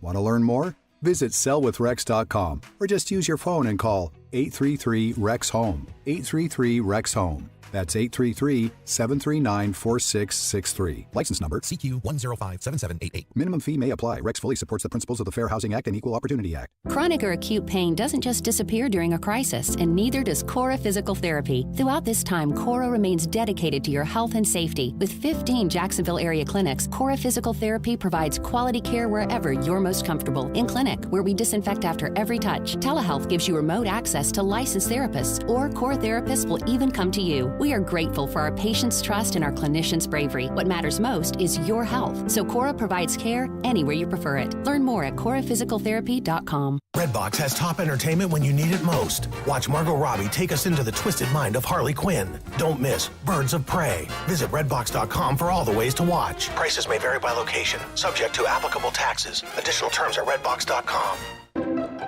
Say hello to your new secret advertising weapon, your own branded mobile phone number. StarStar Mobile provisions vanity mobile numbers prefixed by StarStar, providing audiences an easy way to reach your business. Give it a try now by dialing StarStar Mobile from your mobile phone. That's StarStar Mobile. Let's say you have ED, male impotence, or maybe you suffer from PE and can't satisfy your partner. If you have either or both of these embarrassing conditions, Prime Men's Medical Center has the solution. Meet Dr. Rabinski, a specialist in men's health. If you're experiencing ED or PE, Prime Men's Medical Center has custom blended medications designed just for you. There's no pain and no surgery. If you have diabetes, high blood pressure, or prostate issues, not a problem. If Viagra, Cialis, or Levitra have let you down, Prime Men's Medical Center has patients lasting 30, 60, 90 minutes or longer. You'll see results on your first visit guaranteed, or your visit is free. And best of all, it's affordable. For a private consultation with our highly skilled physicians, call 904-206-8105. We guarantee that you'll see results on your first visit, or there's no charge for your consult. Call Prime Men's Medical Center now at 904-206-8105. That's 904-206-8105.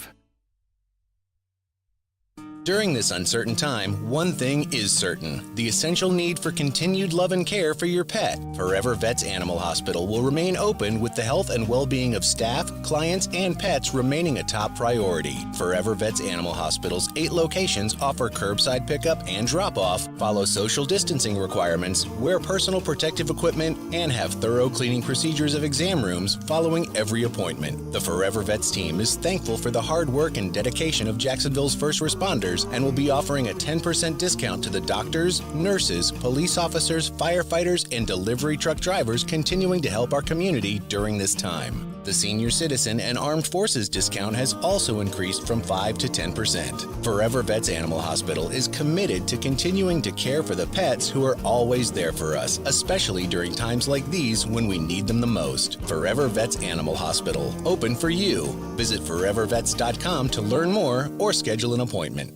It was one of those miserable summer days around here, 90 degrees, and my air conditioner broke. Second summer in a row that happened to me. So I made a change, and I called Bold City Heating and Air. Why wait until your AC unit breaks like I did and you're sweating like I was? Find out if your house is ready for the heat right now. Call Bold City Heating and Air at 904-379-1648. Or visit boldcityac.com. The hot weather is on its way. It's inevitable. We know it's coming. Bold City Heating and Air is giving you $25 off annual maintenance. What does that mean? What do you get? Bold City Heating and Air will service, clean, and test your system to ensure it's working efficiently and will keep you comfortable this summer. All of that for $70. Take care of your family. Take care of your AC unit. Take care of you. Book your maintenance service now and save. Visit boldcityac.com or call 904-379-1648 to schedule. Save now and beat the heat with Bold City Heating and Air.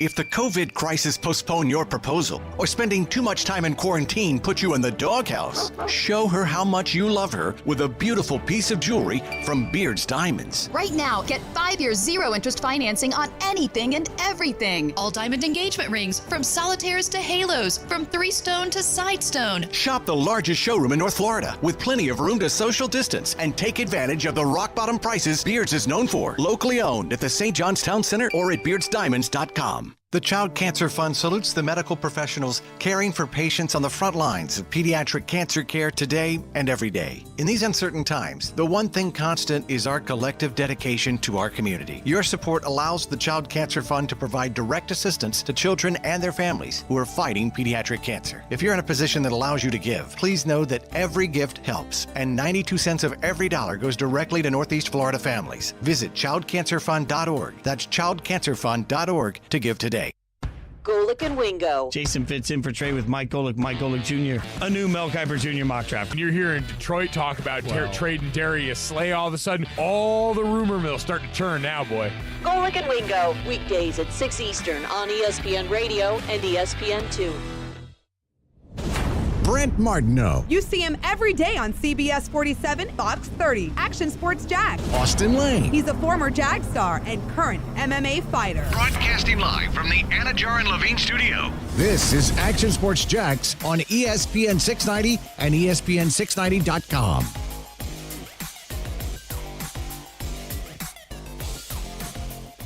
This is a big day for our clubs. I think it's a big day for the NFL. I think it's a big day for sports. It's a big day for building confidence. We're going to be very deliberate, but we're also going to be very determined. We will keep a close eye on the comfort and care of our employees as we're involved in this transition. We'll do it the right way. Dallas Cowboys opening their facilities, and all teams can, if allowed by state guidelines. Jacksonville Jaguars saying, hey, we're going to do it next week. We'll slow play this a little bit. There's nothing to be accomplished in the next few days. We can do it next Tuesday, and we'll see. So we'll see how it all goes down. I will say this about the NFL. I don't like to give one sport, one organization too much credit.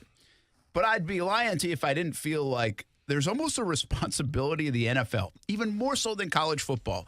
And maybe college football is in this mix, but I think it could have a totally different feel. So let's stick with the NFL. It's as simple as this for me. It's like if the NFL gets back and they're playing games in the fall, it will feel like life is normal. Now, the unemployment rate might still be outrageous. Mm-hmm. The economy might still be very difficult. People might still be getting sick, too. So I don't want to discount that. I'm just saying the feel of it. More than anything else, more than NASCAR and golf and UFC and everything. Baseball trying to figure it out. Those will all be great, too. And by the way, if all those happen, then the NFL will happen. But there's just something about the NFL in the fall on the calendar that'll make it feel like okay. Everything's okay. Because they didn't miss a beat. It's like Our life went on because the NFL went on. Now, again, that's a little bit of a selfish view, but I don't think I'm alone in that view. I think the NFL has become, in football and fantasy football and betting and just our interest on Sundays or a Thursday night game or a Sunday night game has become such a part of our culture that I think that will feel like normal. Nothing in the last 2 months has felt completely normal. For some of us, it hasn't felt that abnormal, but for some, it has been unbelievably abnormal. I would think football in the fall, at least in these parts, and I think across the country, would make this feel like a sense of normalcy more than anything else, more than gas prices going higher, more than even jobs coming back. It just would feel like, okay, they didn't skip a beat. See, to me, this is where it gives football the ultimate advantage, but it also puts them behind the burner to the ultimate degree. And why I say that is, so the NFL and college football, they've had a chance to see how everything shakes down, okay? They've seen the NBA, what happened there. They've seen college basketball. They've watched the UFC. They've watched NASCAR. They've seen golf. They've seen every single sport and how they've handled the situation.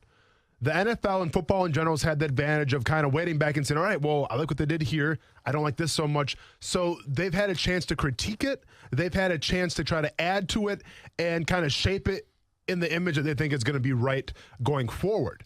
The problem is, though, that puts extra pressure now on football, right? Because if they do get started back up and there is a problem, it goes off with a hitch. Well, now it's like, you guys had how long to prepare for this? And now we're back to square one. Now we're back to the Utah Jazz and Donovan Mitchell and Rudy Gobert. We're back to square one again. We're back to phase one.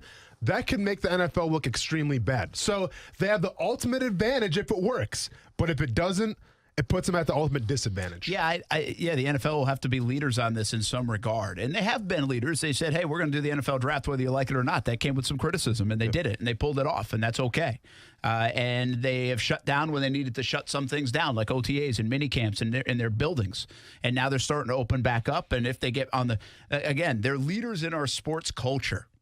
That's just fact. I mean, look at the numbers. Look at the ratings. Look at the dollars. And they have a chance to be kind of a leader of normalcy, I think. When we get back in September and they're playing, I'll tell you if my feeling is correct. But my feelings have been all over the place on all of this. All right, here's some feelings. Underappreciated Jags. I'm sure you played with some teammates. Daryl Smith. Enough said. Great, right? Great call. And not just the Jaguars. Underappreciated in the entire NFL. You know, it's interesting. I think there's two ways to look at it.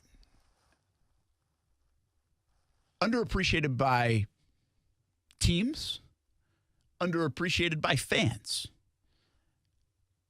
Daryl Smith might fit both, by the way, because Daryl Smith was let go at a time where I think in hindsight they would have all said, from Gus Bradley to Dave Caldwell to everybody who made those moves, they would say, we shouldn't have let him go. There's that. How many Daryl Smith jerseys did you see back in the early 2010s? Yeah, no. Daryl Smith became better as he was gone because you missed him.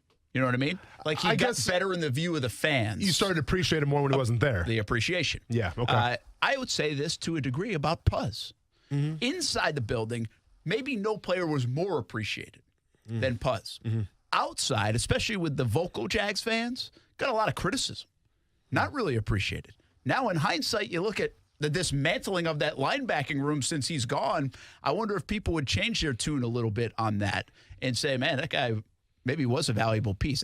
That might be given too much credit, but I'm just curious about Puzz. Puzz is an interesting one in this conversation to me because I do remember him getting beat up pretty much by the fans, whether it was covering tight ends or not, or the media was overvaluing him, or coaches were saying too many nice things about him, and the fans didn't always feel the same way. Now, there's a segment of the population absolutely loves Puzz Leslie. I mean, no doubt. Yeah. But there was a vocal part of the fan base at that time that was like, yeah, what? I mean, come on. Well, yeah, and I agree with you there. But where I disagree is, who was more undervalued, Puzz or Daryl Smith?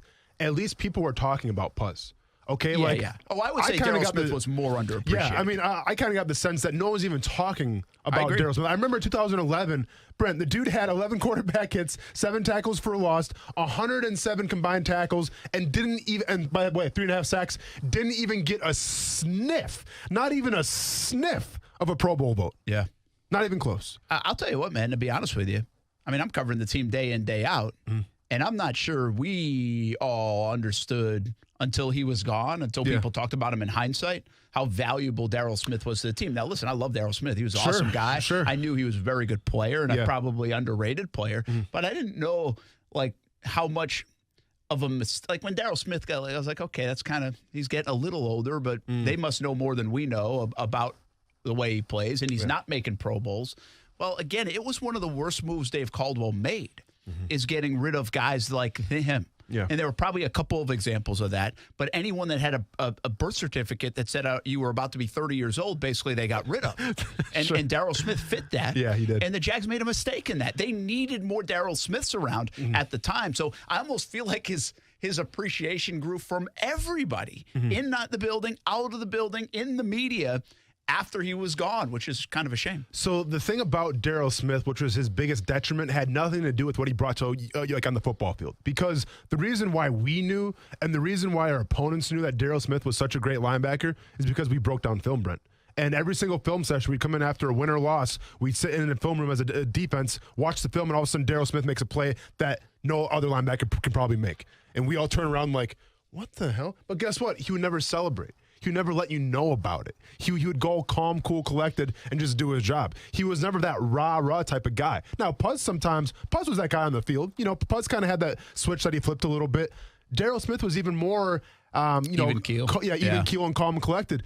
But I'm telling you, man, when you watch film on him, and you saw play after play, that's why you played for a guy like that. We didn't need Darryl Smith to try to be the rah-rah guy and break down the huddles and everything and get us in a circle before the game and chant Duval. We didn't need that. All we needed Darryl Smith to do is exactly what he did. And unfortunately, from a fan's perspective and even from media's perspective, well, when you have this guy that's really quiet and has this kind of calm demeanor, and sometimes you see it on the field as well, it's like he can kind of go unnoticed a little bit. So that was Darryl Smith's biggest detriment, and it's not his fault. I mean, I actually encourage him to be like that because that's who he was. Yeah. But I think that was kind of a detriment to him. Yeah, it's an honorable thing to be able to do it like that. The problem is in this day and age, especially if you're not making yourself known or if you're not winning games, you're not going to be known. Yeah. So it's one or the other. Like, you can not win games, but you kind of have your own little brand and you make your own brand and you're making yourself known. Well, then you might get into Pro Bowls and things. And I think Darryl Smith was kind of that guy that he was kind of went unnoticed a lot of the times. All right, who are the underappreciated Jags now?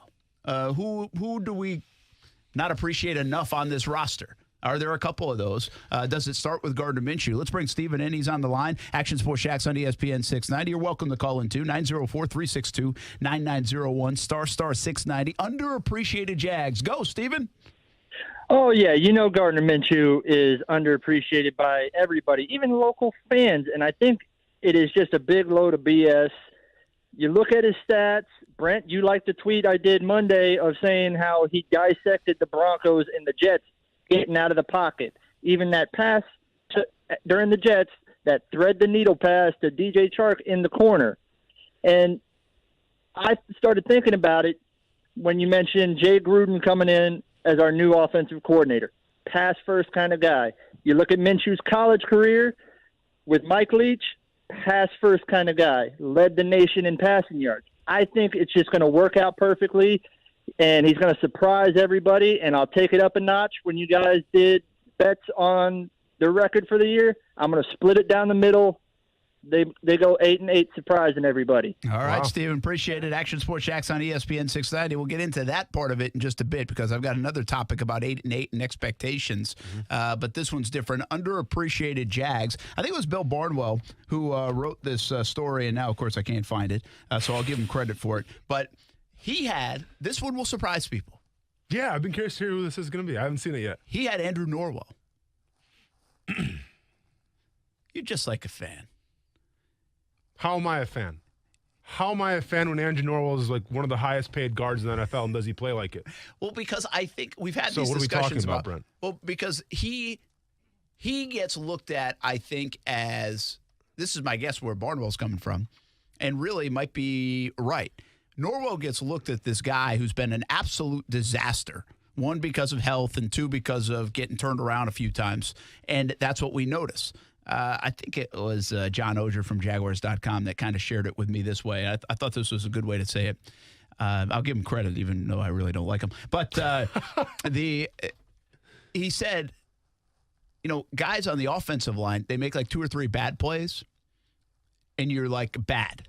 Mm-hmm. And they don't take into account the other 57 plays during a game that you did your job on or might have even done well. Okay. Defensive line, your occupation. Yeah. Yeah, 57 plays, you did okay. You might even made a mistake or two, didn't hit your gap the right way, missed a tackle here or there. But if you make 3 plays and make a sack or a forced fumble or a loud tackle, well, then you're praised. Okay. So it's an interesting, I thought, seriously, it is an interesting, even though I don't like him very much, Osher brings up a very good point. You know, it's all about perception. So from that standpoint, does Barnwell have a point where, yeah, it might have been 2 or 3 plays at some times, might have been even every 3 games for Norwell, but the other times he was playing really good football. We just don't notice it because we remember the 2 or 3 plays every month that were pretty noticeable. Is Andrew Norwell a top 5 guard in the NFL? Oh, my gosh. I don't even know if I can name 5 guards in the NFL. Zach Martin, Shreve from Washington. Yeah, I'm having trouble, too. 30 from New England. Listen, he should Andres not be the Pete highest paid guy. He's not playing like the highest paid guy. I think that's fair. Then what are we talking about? Well, because people want to run him out of town because he's paid that way. But That's he's like saying underappreciated. Like, listen, to me, you're underappreciated if your value outweighs what you're making. Like, to me, like, underappreciated. So, like, the Jaguars paid Andrew Norwell the most money a guard was making at the time when they signed him. Do you know why? Because they thought he was the best guard in the league. That's what the money said. He comes in, and one could argue that Andrew Norwell is not the best guard in the league. Now, is Andrew Norwell bad? Absolutely not. I think he's actually a pretty legit guard. But I don't think he's a top 5 guard. Okay, and if we're talking about underappreciated players, I mean, I don't know, Brent. Like, I look at that Jaguars offensive line last year, and what did I talk about? It was a 4th and 1. How much did you trust them to make a first down? You didn't, okay? At the defensive line, we'll talk about the defensive line. How much did you trust them to stop a running play on a 4th and 1? You really didn't. So it's hard for me to come along with you here on Andrew Norwell and say he's underappreciated when the sum of its parts, and I get it, it's the sum of its parts. It's not just Norwell here I'm talking about, but the entire offensive line last year I thought underachieved a little bit. Yeah, that's fine. Yeah, I don't know if I would have gone to Andrew Norwell either. I'm telling you, that's where Barnwell went on it. And I also can make the case that he's so much better than people perceive him to be. Now, whether that's underappreciated or not, I don't know. That's a fair point. Why don't we go Brandon Linder, though? That's a good call. There you go. It's up for anybody. Who do you want to go? Listen, I think you can make – you want to know who I think you could make the case for? Let's hear it. But you're going to tell me the same thing probably on the Norwell front. Because the investment. First of all, I do think you can make the case for Minshew outside of Jacksonville. I think he's appreciated inside Jacksonville. But outside Jacksonville. I think Linder's a great call there. I think you can make this for Fournette. For on the field, is he appreciated enough? Look at the numbers he's put up. He caught 76 passes last year. But when you're going to come back and tell me he's like he was a top 5 pick, Brent, they could have had 8 other running backs that year instead of Fournette. Well, I get it, but it's not like the guy's been a bum. You know, he's had productive seasons. Now, he had the one bad year, off the field, on the field, everything. But 2 of his 3 years have been very productive. Again, I will give Leonard Fournette way more credit than probably he even deserves for 2017. But he doesn't get enough for 17. Yes, they should have picked Deshaun Watson. They should have picked Patrick Mahomes. They probably should have picked Christian McCaffrey or name your running back later on. But that year, he helped them get to the AFC Championship game, and I am convinced if they had picked anybody else, they would not have made it there. They needed a mentality change. They needed the bell cow. They needed a physical runner, the way they were designing things and going to run things. Everything they needed, he was. He scored touchdowns. I mean, the phone call was Tom Coughlin saying, hey, we need you to score touchdowns. He scored 10 of them. So I would say that I still feel like they tried to trade him away for sunflower seeds this offseason. Yeah. I would say I'm not sure he's even appreciated enough inside at times. It's not a bad observation, you know, and listen, for what he meant to that offense last year, I agree with you, Brent, because he was the offense last year. I mean, yeah, DJ Chark had a good season as well. He was essentially last year Maurice Jones-Drew when Maurice Jones-Drew ran and won the rushing title against 8 or 9 man boxes. Where I think Jaguar fans obviously get rubbed the wrong way a little bit because they think of Maurice Jones-Drew. And when they did stack the box, what happened? Maurice Jones-Drew was a rushing leader, okay? With Leonard Fournette, he breaks a long one every once in a while, but people are accustomed to seeing Leonard Fournette get hit behind the line a little bit now. Is that Leonard Fournette's fault in general? Could be the offensive line's fault as well, okay? It's not just him. But I think people have that, that preconceived notion in their minds where it's like, oh, here goes another 1 or 2 yard, Fournette run, as opposed to like a Maurice Jones-Drew carry where it was like 4 or 5 yards falling forward. Okay, so I agree with you on the underappreciated, but I think Leonard Fournette's underappreciated because of what he does for that offense. But I see where you're coming from. But I'm going to go Linder all day because I think nobody talks about Linder. I think for the price that he's making, and we can make an argument he's one of the highest paid centers yet. But not anymore. He's like the middle of the road now. But I think like in terms of price, in terms of what he brings to the team, obviously the leadership, Brandon Linder underappreciated all day. And I think Andrew Norwell's a great player. But where he was paid and he's Andrew Norwell. We know who he is. All right. I want to go on the defensive side of the ball. We're missing somebody on the defensive side of the ball when we come back. And then expectations in Jacksonville. Are they the lowest they've been since when? It's next on ESPN 690. Golic and Wingo. LeBron James, of all people, is tweeting about it. He said, listen, I know I don't play baseball, but I am in sports. Stop right there. Sports is the game. LeBron's the name. I work in the business, see? Now you listen to me, baseball commissioner. I'm going to tell you something right now, Sonny. There's going to be some high, hard chin music coming to those Astros players, so you better make sure you take care of what's needed to be taken care of, because otherwise those players will take it into their own hands. Making tires out of rubber now. There you go. Golic and Wingo. Weekdays at 6 Eastern on ESPN Radio and ESPN2. You grab those dishes out of the dishwasher and they're not clean. Grab a drink of water and it really doesn't taste good. The Martineaus got tired of doing that and washing the dishes again. So we called CGC Water. One of the best ways to take care of your family is having clean, purified water. With a Kinetico system from CGC Water, you can remove up to 99% of contaminants. I've known the good folks at CGC Water for years now. They do it the right way. The team at CGC is taking extra precautions with in-home visits, offering no-contact sales and service appointments. And CGC has extended their current promotion. Buy a Kinetico Premier Softener and save 50% on a K5 reverse osmosis drinking water system. That's the one I have. Like I found out, if you're not filtering your water, you are the filter. It's free to try it. CGC Water will test your tap water so you can better understand what is in your water. No obligation to buy anything. Call 904-552-1242 or visit cgcwater.com. Serving Northeast Florida and Southeastern Georgia and my family. You can be next. CGC Water Treatment, your local independent Kinetico dealer. A healthier you is the first step toward a healthy baby. When planning a pregnancy, baby steps toward better health can deliver big results. Exercising regularly and eating a balanced diet will help you reach or maintain a healthy weight and increase the likelihood of a healthy baby. Taking a multivitamin containing folic acid every day helps prevent birth defects, and regular medical and dental checkups are especially important when planning for pregnancy. To learn more about taking your baby steps toward a healthy pregnancy, call Florida's Family Health Line at 1-800-451-2229.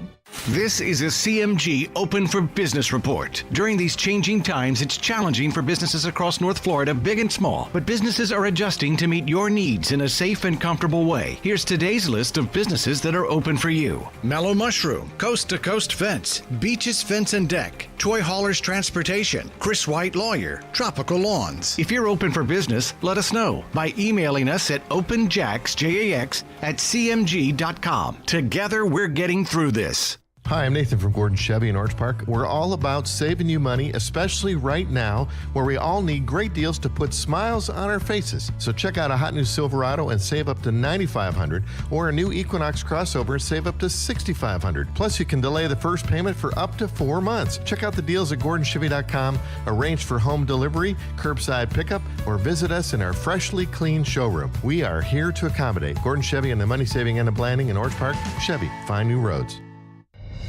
This is a CMG Build Jax business report. During these changing times, it's challenging for all. Business across North Florida, big and small, are adjusting to meet your needs and give you great deals to build back. Like George Moore Chevrolet, 0% APR for 84 months. See dealership for other incentives. Please support local stimulus. Email buildjax@cmg.com. That's buildjax@cmg.com. We're in this together, and together we will win. Tire Outlet, the local name in tires that you know and trust, is now offering mobile installation. Tire Outlet mobile installation is safe, no hassle, quick, and same day at your home or office. A Tire Outlet professional will bring and install your tires right on site while staying safely distanced. The only thing easier than getting new tires with mobile installation is making the appointment. Call 904-600-0089 to reserve an appointment. Tire Outlet is part of the First Coast community and is in this with you. These days, the whole world is on the internet 24/7, on their phones, at work, even at the dinner table. It's the internet all the time. So why, when it's time to sell your home, does your traditional agent charge you 6% to list it on the MLS to other agents instead of targeting buyers directly online? That's why Rex was born. For a fee starting at 2%, Rex sells your home where buyers are looking, online, optimized by data-driven marketing, not the MLS. To get started, visit sellwithrex.com. That's sellwithrex.com. With Rex, selling or buying a home has never been easier. Price your home, get a virtual consultation, visit online open houses and showings, all from the comfort of your home with a few clicks of a button. Want to learn more? Visit sellwithrex.com or just use your phone and call 833-REX-HOME. 833-REX-HOME. That's 833-739-4663. License number CQ1057788. Minimum fee may apply. Rex fully supports the principles of the Fair Housing Act and Equal Opportunity Act. Things are moving again in our community. And like so many other local businesses, Diamonds Direct is now open. We're ready to get back to our mission of helping you celebrate your love like never before. Our showrooms are clean and we're taking all the necessary safety precautions. Our showcases are fully stocked. Our values and prices are better than ever. And our team is eager to serve. And starting this Friday, we're helping in a big way with our most aggressive finance offer ever. 5 years, zero interest financing with nothing down on any purchase. Yes, 60 months, zero interest on anything. All certified diamonds, all designer rings, all fashion jewelry, all earrings, pendants, bands, and bracelets. If you've had to delay that engagement or wedding or that anniversary or birthday celebration, Diamonds Direct is here to help. Starting Friday, you can spread your payments over 5 years with zero interest. At Diamonds Direct, now more than ever, we know love is the most essential thing in our lives. So come see us and let us help you share that love with something she'll have forever. Diamonds Direct. Open Memorial Day, too. Get details, store hours, and directions at diamondsdirect.com. Augers, trenchers, blades, brooms, shredders, mulchers, hammers, compactors, planers, rollers, rakes. That's just a sample of the more than 100 attachments John Deere offers for skid steer and compact track loaders. The added versatility provided will help you win more jobs. And with the universal self-cleaning quick attach system, you can switch from one type of attachment to another in no time flat. Your John Deere dealer can help you choose the right attachments to help you run your world. Visit johndeere.com/compact attachments to learn more. It's time for some straight talk. Even though most live sports are on hold now, big wireless companies haven't stopped playing games. They're always trying to lock you into overpriced contracts. With Straight Talk Wireless, there are no contracts. It runs on America's best network, same as the big carriers, but you save up to 50%. $45 a month gets you the unlimited plan with 25 gigs of high-speed data, then 2G. You might miss sports, but don't play games, you'll lose. Straight Talk Wireless. No contracts, no compromise. Savings may vary. See terms and conditions at straighttalk.com. Broadcasting live from the ESPN 690 Anajar and Levine studios. Anajar and Levine Accident Attorneys. Call 904-600-4000. That's 904-600-4000. ESPN 690. Jacksonville's home for ESPN Radio. WOKV Jacksonville. Listen live everywhere you go on ESPN690.com. ESPN 690, a Cox Media Group station. Brent Martineau. You see him every day on CBS 47, Fox 30, Action Sports Jags. Austin Lane. He's a former Jag star and current MMA fighter. Broadcasting live from the Anajar and Levine studio.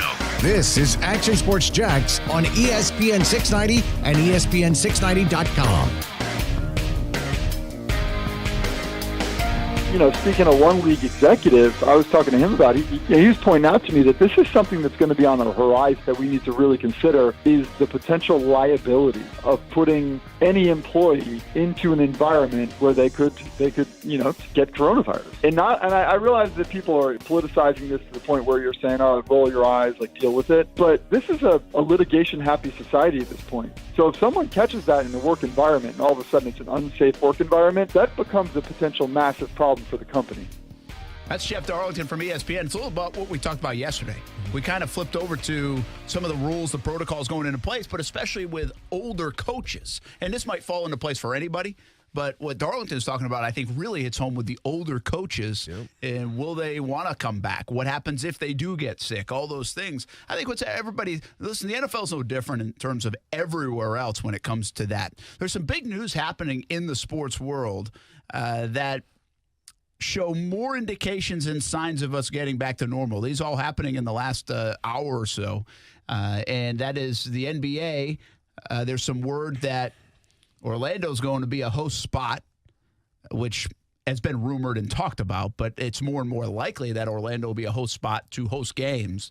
And June 1st, back into facilities and kind of get things ramped up again, and mid-July kind of timetable for some tip-off games in the playoffs for the 2019-20 season. So there's some momentum for that. And then a big one just out in the last hour, several reports now that college campuses will open up for voluntary workouts. Now, these aren't like spring ball and those kind of things, but voluntary workouts. Again, it has to work in concert, if you will, with local guidelines. So much like the NFL facilities opening up. And I thought it was interesting there. We'll talk about it in just a moment or two. But the interesting part about it is that kids that stayed in the area, they'll be first ones allowed kind of back on, and they'll still have the social distancing and the numbers. I think Ohio State said they won't start with more than 10 people in a weight room at a time. So you'll see a lot of these kind of rules. But the idea that college kids can be allowed back on the campus from an athletic standpoint to use the facilities would be the news that is new here, but also trending toward getting back to some sense of normalcy. When we use the term voluntary workouts, obviously that phrase carries a lot of cachet with Jaguars fans from last year, right? Tom Coughlin comes out, calls out Jalen Ramsey and Telvin Smith, says that he expects everyone to be here for the voluntary workouts. And, you know, there is kind of a fine line with the voluntary workouts of how many guys actually show up. Should they show up? Is it the right to show up? And things like that. And how much does it count against them when they don't show up? Okay? Well, if you think it's bad in the NFL, Brent, I'm here to tell you, man, college football is 10 times worse. Okay? So we say voluntary workouts, but let's be honest. I mean, if you're a Nick Saban coach team, if you're a Dabo Swinney coach team, you know, if you're the LSU Tigers coming after a national championship, do you think the coach is like, all right, guys, well, keep in mind now, this is voluntary, okay? So not everyone's got to show up. Just if you feel comfortable and if you feel right, then by all means, come in the weight room and let's go. No, it's like, you guys better be here because we need everybody under the same roof. Now, I get it. There's rules in place, only 10 people per weight room or on the field, whatever that is, okay? I like that. But to sit here and say these are going to be voluntary workouts, come on, man. Yeah, well, I think there's always the element of that, right? And I talked to Jamari Peacock today. He's a kid from Yulee, and he's now a senior at Virginia. He's a fullback. Going to be an NFL draft pick, most likely play fullback in the league, working on a story. He's the guy that replaced Derrick Henry. Yeah. And so, good kid. But he's up in Charlottesville, you know, up on around the campus. So it would fit kind of him. Like where he'll be the first one allowed back on because, all right, I'm in my apartment in Charlottesville, never came back to Yulee for this time period, just stayed up there and kind of waiting for things to open up, and now he'll be allowed to. Now, like he told me, he said he's been working in like his private gym. He has a gym in the basement of wherever they're living or something like that. But cool. But it's interesting. Like I guess the good news here is the NCAA is going to allow it. I don't really think it's the NCAA. I don't even really think it's presidents as much as it's kind of local guidelines. They're led by I think Jason Fitz said this, right? What governments are telling us. What phase are you in? What are you allowing? Well, then I think the campuses, the leagues are going to follow suit. So that's the latest on that front. Let's wrap up the conversation on the Jags, and we might circle back onto this college campus news that just came out in the last hour or so. We're saying underappreciated players. We mentioned that Barnwell said Andrew Norwell. You said Brandon Linder. I even said Fournette. Now, listen, I'm not sure I would say Fournette is my top guy. I just think if you're throwing names out there, I would think he'd be in the mix. Who's your top guy? You know, Linder's a very good one. Very, very good one. I wonder if a guy that might be near the top of my list is Avery Jones. On the defensive side of the ball. Yeah. Okay, gotcha. Well, I'm talking about in totality of the team. Gotcha, okay. And so Avery Jones is a guy that's, you know, people talk sometimes about cap casualties and $4 million, I think it is.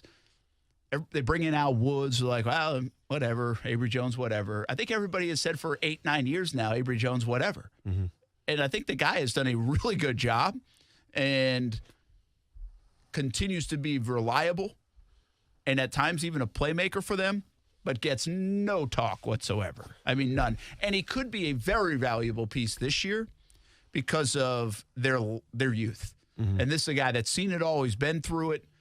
and has a personality, a charisma. I don't know what kind of leader per se he is in there, but I do think from an appreciation value, these are the kind of guys that if we go back to the Darryl Smith kind of talk, that the Jaguars would let go. Mercedes Lewis, Darryl Smith, and then you saw some, I think, cause and effect things happen in their locker room because of it. I think you have to keep guys like Avery Jones. And I think Avery Jones can be a valuable football player, whether it's depth or whether it's starting in front of Al Woods or wherever you want to put him on the line. Maybe Avery Jones, one of the most underappreciated guys over the years for the Jags. Listen, Avery Jones is, right now where he stands as the longest tenured Jacksonville Jaguar for a reason, all right? Because he's done a great job of doing what he has to do to maintain a career. It kind of reminds me of Tyson Alualu a little bit. I always said Tyson was underrated, but obviously where he was drafted, people had those super high expectations. But Tyson Alualu, still in the league, all right, for a reason. You know why? Because he's a damn good football player. So I agree with you with Avery Jones being underrated. He plays a thankless position. He takes on a lot of double teams. You're not going to see him in the backfield a lot making the quarterback sacks because that's not his job. Out of that defense, obviously I'm still going to go Linder number one overall, but out of that defense, I would probably roll with Avery Jones for sure. It's funny. If we're going into the 2019 season, to me, it would be Marcel Darius all day, and it kind of goes to show you what the Jaguars lost with him, because in a room full of the Calais Campbells, in a room full of the Yannick Ngakwe's, and you bring in Josh Allen, he's looking good. People always forgot about Marcel Darius and what that guy brought to the table. And you saw it firsthand when he got hurt, how that run defense went downhill. And a lot of that was because Marcel Darius wasn't out there. So I think Marcel Darius the past couple years has been that kind of guy. Now, obviously, not with the team anymore, but I think it deserves to be mentioned. All right, let's move from that topic to a different topic on the Jags. Just a quick one.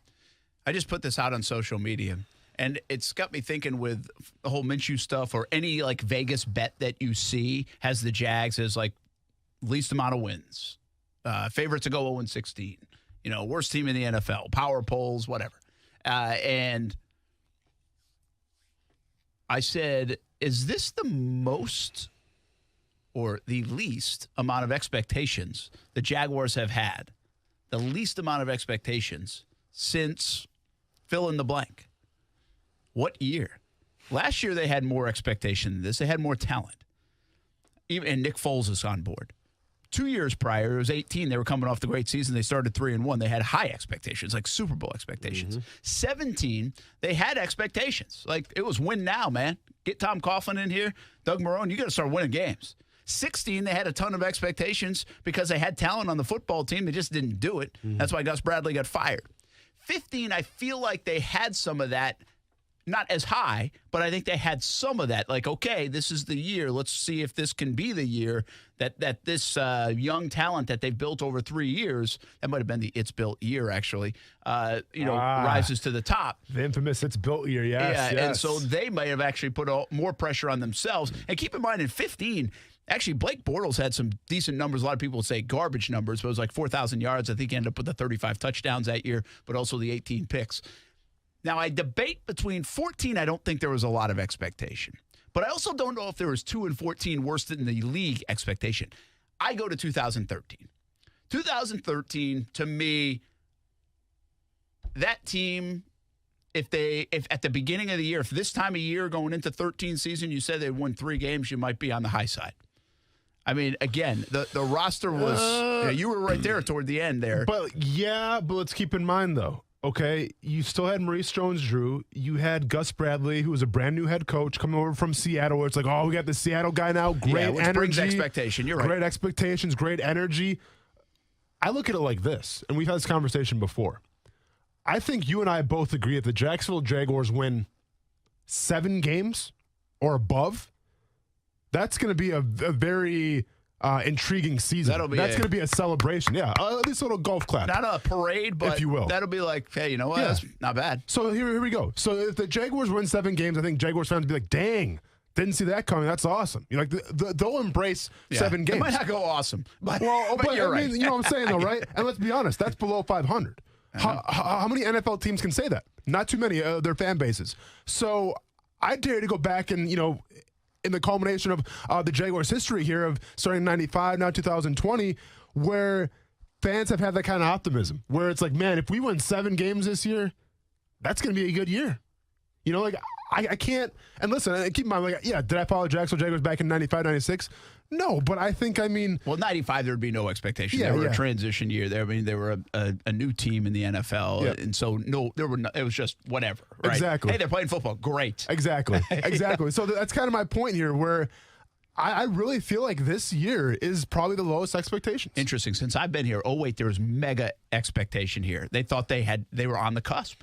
I mean, again, I still think it's like the start of the downfall. They trade up, they get Derek Harvey, they put their hands through the ceiling tiles, in Ted Monachino's defensive line room, and they're like, "This is it, man. We're going to make a run." Yeah, and they couldn't have been more off. Like, and it set this whole chain of events into a spiral. Really, it has. I mean, that was the beginning of it, because they thought they were like a player away, which is so dangerous. So 08, there was high expectation. 09, Jack's still there, so there was some expectation to be winning.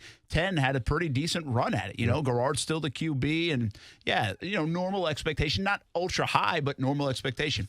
11, 5th round draft picks coming in, starting to earn their keep a little bit. Yeah, now we're talking. 11, I wouldn't say they had like playoff expectation, but I would again put it under normal expectation, with the idea that also Gabbert waiting in the wings as a new franchise quarterback kind of brings the same kind of expectation as like a new coach when you get that new franchise QB. 2012 would have been Mike Mularkey's year. And Mularkey in 12, they thought they were going to win. Like, they told Shad Khan that they were going to win. And it was going to be Blaine Gabbert's second year. Right now, he can build off it a little bit. He's got a little more experience behind him. He's still got Maurice Jones-Drew coming off a great year. I think they ripped it up, man, after 12 for the most part. They ripped it up. Again, if you look at by the time they took the field in 13, that roster was genuinely one of the worst rosters ever assembled in NFL history. It would rival some. And it just didn't have a lot of depth to it, didn't have a lot of proven commodities to it, had a lot of young guys. And I think it proved out that way. What I don't exactly remember was what you just said is an interesting point. Gus Bradley comes in. There's always that energy with a new coach. Nobody's sitting there saying, "Oh yeah, this guy's only going to win 2 games in his first year or 4 games." But I think there was a reality to what was going on in 13. Like, okay, we get it. Kind of like what's going on now. There's a reality in Jacksonville. Like, I don't think everybody's ticked off at what's going on in Jacksonville. I think they're still a little mad that Marrone and Caldwell are here, but I think they see it. I think football fans in Jacksonville are smart enough to say, all right, I see what they're doing. They cleared some cap space. They've got a little bit the young guy here, young guy there. They're going with Gardner Minshew, see what they've got. They've got plenty of draft capital this year, next year. People liked what they did in the draft for the most part. Again, you have to follow me here. I'm not saying there are believers in what everybody in the building are doing. I just think from a football professional sports standpoint, you can see what the Jaguars are doing right now and saying, hey, we can flip this. We saw San Francisco flip it. We saw this team flip it. You can do that now in professional sports. So I think people see it. I think they're smart enough to see it. And therefore, I think they say, you know what? If it is a 7-win season, if it is an 8-win season, as long as you're going to give me 11-5 next year in 2021, I'll buy into that. But again, there's little faith that the folks in charge can do that. I'll admit to that. That's why I say 13 and 20 are similar. I think the sports fan in Jacksonville is smart enough to kind of see what they're trying to do at least. But I'm going to say this, though.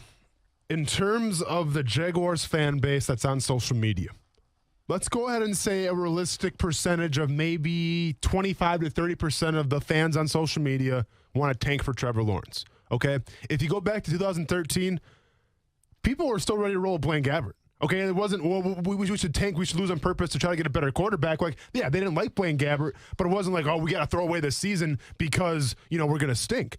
Now, we have Gardner Minshew. We've been over the numbers a million times. We've been over the accolades. We've been over what the teammates say about him, but that's still not good enough for people. Okay? What he did last year as a rookie is still not good enough for people. So, with that being said, we're playing for the future. Bring on the tank. Yeah. Like, that's the mindset of a lot of Jaguars fans out there. Okay? That's fair enough. And I don't know if they even had that back in 2013. I'll be honest. That's fair enough. Yeah. I think that's a good point. I'm having a hard time remembering. I'm misremembering.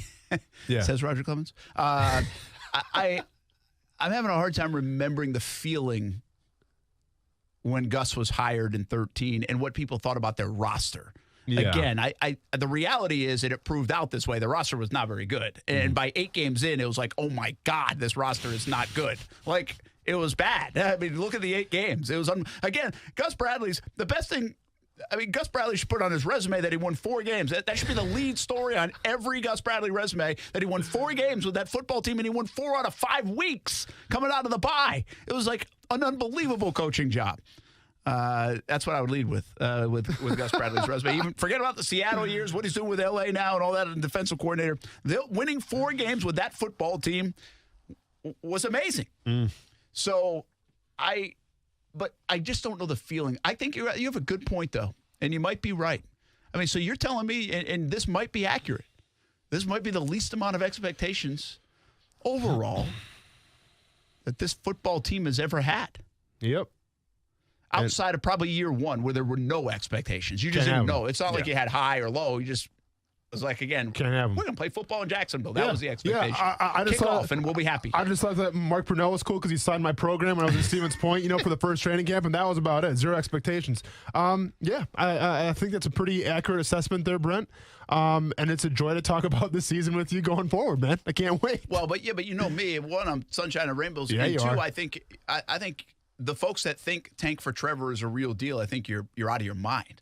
Oh, of course. You know how I feel about that. I saw that 13 team up close and personal. This team is 25 times better than that 13 team that won 4 games. Like 25 times, like maybe 100 times better. No, you're the roster is. So that's why the Tank for Trevor people, they don't even register with me. I get what you're saying, but it doesn't register. This roster is way better than a tanking team. It's better than the Dolphins roster was last year. Yeah. No, I mean, listen, I hear what you're saying. I just think, obviously, it comes down to the quarterback at the end of the day, okay? We can sit here and talk about Josh Allen. We should be ecstatic right now about Josh Allen, right, Brent? We should have Khalil Mack, Von Miller type senses of hype right now for Josh Allen. Yeah. But you know what? We don't. Okay, let's be honest. We don't. We should be excited for Chase on, man. Okay, like I said, probably the best first step of anybody in that draft. Maybe Chase Young had him beat, but, a very quality edge rusher coming in the Jacksonville Jaguars. More sacks in the backfield, more parties. It's going to be a sack party. Fantastic. We're not talking about it. All we're talking about is Minshew going to be the guy or not? Is Minshew going to be the guy or not? And I get it. The quarterback is the ultimate position, so I see where people are coming from. But as far as the good things that the Jaguars have, the DJ Charks, the Josh Allens, Yannick Ngakoue possibly playing again this year, of all the good things that the Jaguars have, we ain't really talking about them. We're just kind of like, let's get through this season and see where we're at the end of the year. Yeah, well, careful with we. I'm not. I'm talking about. And so am I, man. Minshew, I'm talking about Thompson. I'm talking about the royal we. I'm talking about everybody here. The royal we. Yeah, you're right though, man. It is interesting. And again, I think a lot of that view comes from outside of the city limits, and that's what happens anyway. Yeah. I mean, I think people deep down, even though they don't always appear it, want good things to happen. Yeah, for the Jags. Yeah, I think if you ask people, okay, you can tank for Trevor and have Trevor Lawrence next year, or you can find out this year and it's going to be proven that Gardner's the guy for the next 10 years. I think people want that. Yeah. I don't think they want Trevor Lawrence for that. Yeah. I just don't know if they believe in anything right now. That's why the tank for Trevor. But I think these people in Jacksonville, Jags fans would say, heck yeah, man, we hope he surprises everybody and is the guy, and we know he's the guy. He looks like the guy. We're buying into the guy. And Trevor Lawrence can take that hair and go somewhere else. Absolutely. By the way, I might have Trevor Lawrence hair soon. Dude, I'm telling you, I feel like I need a cut, Come on, man. Brent, I'm going with the mullet. Listen to me, grow out that shadow a little bit. Let's get a nice little salt and pepper mane going on there, and then let's get some long hair, man. Let's 2020, the year of Brent Martineau, man. Let's get a new brand going for you. Yeah, it's happening. Let's get it, man. I'm excited. Have a new cutout. Yeah. New cardboard cutout. Yeah, it would probably cost too much with the rebranding and the cutout and all that stuff. The new cartoon characters. Let's yeah. You gotta do it. Well, didn't you tell me though? There's like new. You can make your own. Oh, the Facebook. Yeah, we're gonna just use the what Facebook emoji people. The emojis. Oh yeah, those are everywhere. By the way. See, I need a good, a quality, like characterization. That's not the word. I need a quality. You're gonna get there, don't worry. Like you have the beard. Like what would that be called? A defining what? Feature. There we go. Oh, that too. So outside of my handsome looks and personality, this athletic body, I can't really show that feature. Much like those people on Facebook, you're being very generous with yourself right now in your features. So I need bangs or something. You need bangs. Chris Gaines. No, you don't. Okay? Let's not get bangs in the mix. Let's get the long hair in the back. Little mullets are in right now, man. I know. I'm just saying mullets are in right now. I'm going with Gundy from Oklahoma State kind of mullet. That or the cowboy hat. Dude, you rocked the cowboy hat in Nashville for the NFL draft. I did. Make it a staple for Brent Martin. Just every day. Every day a cowboy hat. And a cowboy hat. Yeah. Now, it could be out with the headphones and everything. The problem with that, the cowboy hat's too far forward, and the camera angle's coming from it like we would never see your face on the stream. Have to raise that hat a little bit. Or some tattoos. Be the only guy in television that's got tattoos. Well, hey, how about a neck tattoo? I'm trying to help him out, not ruin his career. Let's be serious here. Tattoo. Neck tattoo. There we go. There we go. Just get Steph right down the middle. Steph right there. Yeah. Who was the basketball player that had like his girl's like name and then the smooch mark, the kiss mark? Kenyon Martin? Kmart? Oh, it might have been. That's a good call. Might have been Kenyon Martin. Man, you want to talk about an aggressive showing of love? Well, you said that. I'm just saying an aggressive show of love and admiration, man. Yeah, You got to have a very popular name, so that way if it doesn't work out, you just go find another young lady with that name, or one Rachel that you can or Nicole or something. Yeah. Or you could go with like Nicole or Nikki or something like that. That way it comes up with several names. Or better yet, use initials. Use initials and really broaden the range a little bit. Like end in a kiss mark. Yeah, a little shotgun pattern. Just spread it out a little bit. I need some more features for my emoji on Facebook. Yeah, there you go, right there, Bren. There's the kiss tattoo. Kenyon Martin. What were you thinking? How aggressive is that, though? Huh? That's bad. That's awful. That's what I don't get. That's not cool. Like, these guys are supposed to be hip, cool, like athletes. Hey. There's nothing cool about that. Like, nobody in the locker room said, hey, man, that's awesome. I got to get one of those. Yeah. Nobody said that. And to top it off, the girl's name underneath it's Cameron with a K. Good luck finding another Cameron. You're screwed. Hey, you're pot committed, sir. You're all in on the first hand right there. Cammy. And that's usually probably a C as well. It's definitely a C, yeah. All right, when we come back, some big news out of the sports world today and getting closer to more sports. How about that? Yeah, let's get it. We'll give you the rundown and what else is happening in the sports world that might make you think about the NBA. Or college football got a big boost maybe in the last couple of hours. College sports maybe got a big boost in the last couple of hours. Or are we reading into it a little bit too much? We'll give you the latest on the pandemic front when it comes to sports right after this on ESPN 690. Action Sports Jax with Brent Martineau on ESPN 690 is brought to you by Best Bet Jacksonville and Orange Park. Now, the First Alert forecast on ESPN 690. Partly cloudy tonight with a few evening showers and thunderstorms as temperatures fall into the upper 60s to around 70 degrees, and partly sunny and hot on Thursday. A few afternoon storms and highs near 90. From the First Alert Weather Center, I'm Action News Jax Chief Meteorologist Mike Burris. Weather is brought to you by Beard's Diamonds. Did you have to postpone popping the question because of the COVID crisis? Get 5 years zero interest now at Beard's Diamonds. Things are moving again in our community, and like so many other local businesses, Diamonds Direct is now open. We're ready to get back to our mission of helping you celebrate your love like never before. Our showrooms are clean, and we're taking all the necessary safety precautions. Our showcases are fully stocked, our values and prices are better than ever, and our team is eager to serve. And starting this Friday, we're helping in a big way with our most aggressive finance offer ever. 5 years zero interest financing with nothing down on any purchase. Yes, 60 months zero interest on anything. All certified diamonds, all designer rings, all fashion jewelry, all earrings, pendants, bands, and bracelets. If you've had to delay that engagement or wedding or that anniversary or birthday celebration, Diamonds Direct is here to help. Starting Friday, you can spread your payments over 5 years with zero interest. At Diamonds Direct, now more than ever, we know love is the most essential thing in our lives. So come see us and let us help you share that love with something she'll have forever. Diamonds Direct. Open Memorial Day, too. Get details, store hours, and directions at diamondsdirect.com. Aren't you ready to celebrate life again? From birthdays to anniversaries, nothing is as memorable as a one-of-a-kind piece of jewelry from Beard's Diamonds. Beard's announces our most exciting offer ever. 5 years, 0 interest, and no money down on any purchase. How about a $6,000 Tacori or Veragio ring? You pay just $100 a month. Or a pair of diamond studs for $3,000? You pay just $50 a month. Shop the largest showroom in North Florida with plenty of room to social distance, fully staffed and locally owned at the St. John's Town Center or at beardsdiamonds.com.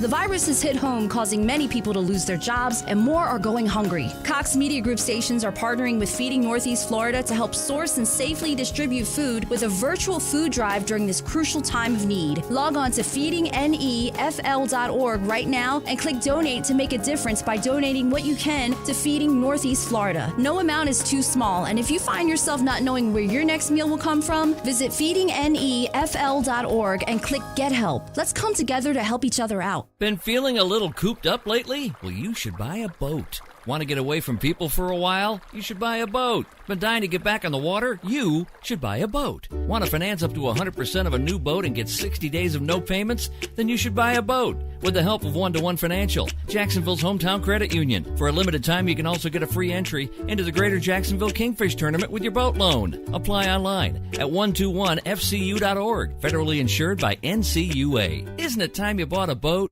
Do you hear something in the attic? Where do you want to eat tonight? Why won't the lights work? Where should I take my car for engine work? Do you think I need to get this spot checked out? Where did these bugs come from? When are we going to paint the house? These and hundreds of other questions are still being asked daily. Will the answer be your business or your competitors? Don't leave it to chance. Let Cox Media Group Jacksonville make you the answer to their questions. Contact us at 245-8732 or email buildjax@cmg.com and let's build Jax. You grab those dishes out of the dishwasher and they're not clean. Grab a drink of water and it really doesn't taste good. The Martineaus got tired of doing that and washing the dishes again. So we called CGC Water. One of the best ways to take care of your family is having clean, purified water. With a Kinetico system from CGC Water, you can remove up to 99% of contaminants. I've known the good folks at CGC Water for years now. They do it the right way. The team at CGC is taking extra precautions with in-home visits, offering no-contact sales and service appointments. And CGC has extended their current promotion. Buy a Kinetico Premier Softener and save 50% on a K5 reverse osmosis drinking water system. That's the one I have. Like I found out, if you're not filtering your water, you are the filter. It's free to try it. CGC Water will test your tap water so you can better understand what is in your water. No obligation to buy anything. Call 904-552-1242 or visit cgcwater.com. Serving Northeast Florida and Southeastern Georgia and my family. You can be next. CGC Water Treatment, your local independent Kinetico dealer. These days, the whole world is on the internet 24/7, on their phones, at work, even at the dinner table. It's the internet all the time. So why, when it's time to sell your home, does your traditional agent charge you 6% to list it on the MLS to other agents instead of targeting buyers directly online? That's why Rex was born. For a fee starting at 2%, Rex sells your home where buyers are looking, online, optimized by data-driven marketing, not the MLS. To get started, visit sellwithrex.com. That's sellwithrex.com. With Rex, selling or buying a home has never been easier. Price your home, get a virtual consultation, visit online open houses and showings, all from the comfort of your home with a few clicks of a button.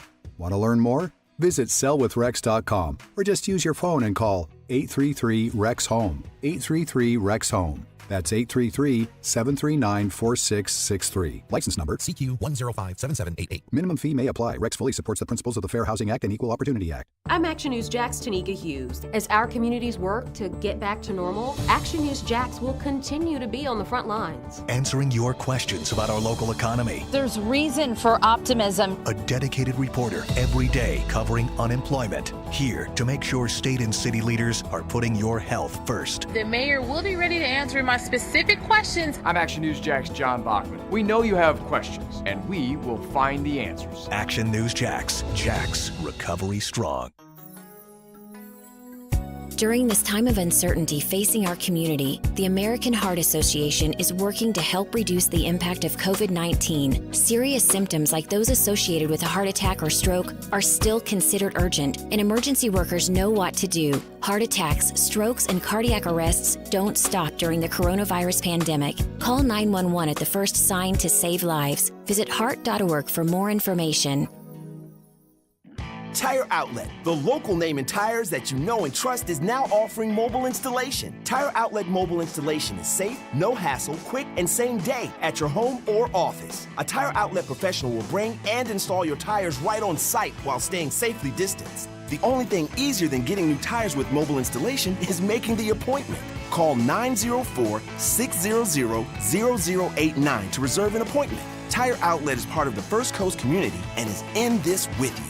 This is a CMG Open for Business report. During these changing times, it's challenging for businesses across North Florida, big and small, but businesses are adjusting to meet your needs in a safe and comfortable way. Here's today's list of businesses that are open for you. Terra Motors, Pat's Nursery, J&J Tree Experts, Cure Pharmacy, Spatola Contracting, Fisherman's Dock Seafood Market. If you're open for business, let us know by emailing us at openjax@cmg.com. Together, we're getting through this.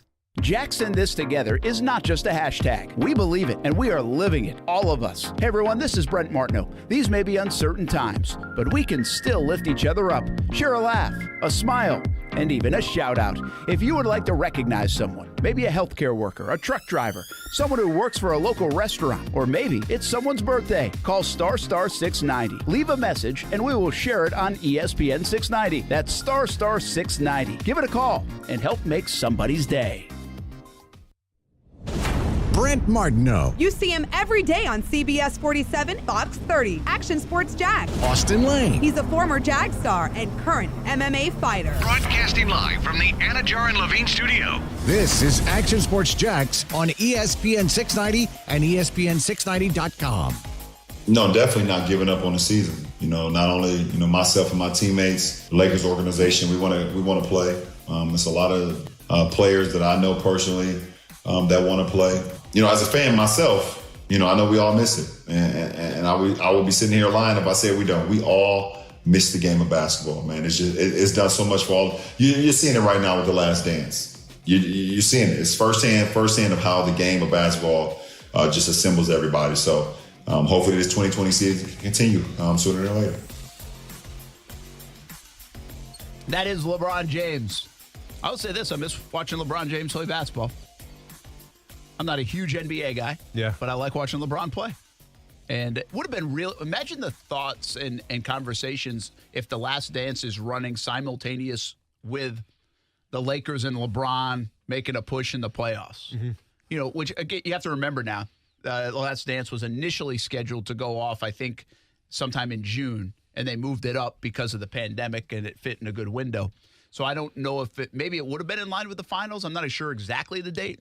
But it would have been pretty wild to see because everybody would be talking about that dynamic. Or it's like right at the end, for Austin's sake, Giannis just beats him, and then they get to go watch MJ's documentary. Let's get it. Something funny, Brent? Yeah, that's funny. Something. I said something. I was surprised that you said you didn't hammer me yesterday on Twitter when I said a little MJ fatigue or what? I didn't see it. What'd you put? That's what I said. I said MJ fatigue. It was like another something. It was like behind the documentary, an hour show on MJ. As it should be. Hey, when you're the best basketball player, arguably of all time, you can get behind the scenes, all right? No, and listen, this is, and once again, like, will we go back here again, but like, you just can't be happy for a person, right? Like, you just can't, like, you don't want to see Michael Jordan make it, man. You don't want to see Michael Jordan have all this success, but it pains you. But it pains you deep down to your core. I'm talking about the 10-year-old Brent Martineau who's growing up with Dan Marino and Larry Bird in his room with those short-ass shorts and those ugly-ass Converse weapons. it just pains you to see a guy like Michael Jordan get so much respect and pomp and circumstance because he was the game changer. And it kills you because you know, and I know, and Kuz knows, and our listening audience knows that if they ever make a Larry Bird documentary, we're going to be talking about a snooze fest, an absolute snooze fest. So with that being said, man, you can keep being a hater, but when you're done being a hater, come on the bandwagon with me and Kuz, man, because it's nice up here. It's a nice, smooth ride, and it's a ride full of appreciation for the GOAT known as MJ. Are you done? Well, I can go on if you want. No, I'm not talking about Michael Jordan anymore. See, so bitter about it. Oh, it's a shame. Yeah, well, it was a great documentary. Now enough. Let's move on to Lance. So bitter. Is it really, though? Is that what we're talking about now? Hey, this weekend. This weekend on ESPN. You gonna watch it? I don't know. Well, yeah, I'll probably tape it. I don't know, 3 hours? Like 3 hours seems a little much. 3 hours on Lance. 3 hours is a lot. That's a lot. Like, what's a 3-hour movie that? Like, Braveheart. Was it Braveheart? Like Lord of the Rings? Yeah, Dancing with the... Oh, not Dancing with the Wolves. What the Wolves? Dances with Wolves? Dances with Wolves, yeah. Dancing with Wolves.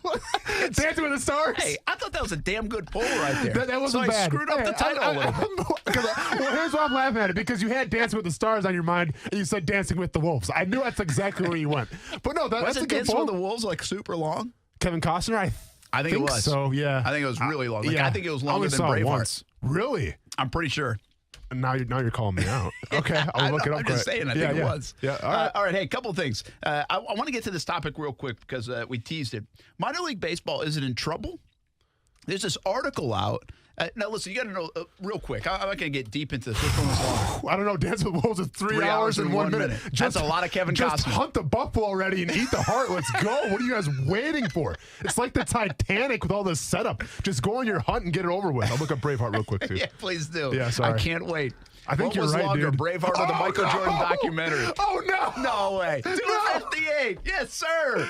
Missed it by 3 minutes, but it could be credit time. I don't know, man. It was in the West. That? It was. I don't know. How do I know? Good pull, Brent Martineau, man. Thank you very much. Dancing with the Wolves. You've won this one. You've won this one. Oh, good I can't believe I came up with Dancing with the Wolves. That's insane, That man. was a long time ago. Good pull. Hey, minor league baseball. Not going to go deep dive in here, but I saw an article in Sports Illustrated, and this hits home. I've told you before. First of all, I'm a baseball guy, but I love minor league baseball. Like, grew up around the Pawtucket Red Sox. It's a big thing back home. 33-inning game. Wade Boggs, Roger Clemens, Oil Can Boyd. They were just down the road from Boston, so all the guys would go through there or on rehab stints. It was a big deal. I worked for the Pawtucket Red Sox for a little bit. I covered them once I got into the business when I was in Providence. So Pawtucket Red Sox were a big part of it, and so much so I'm pissed off that they're leaving Pawtucket. And that's where my parents were born and all that stuff. So it was a big deal to me. And I think minor league baseball is a real piece. I don't use this very much, but is a real part of Americana. Because it's baseball, and a lot of people say, obviously, America's pastime, which no longer is.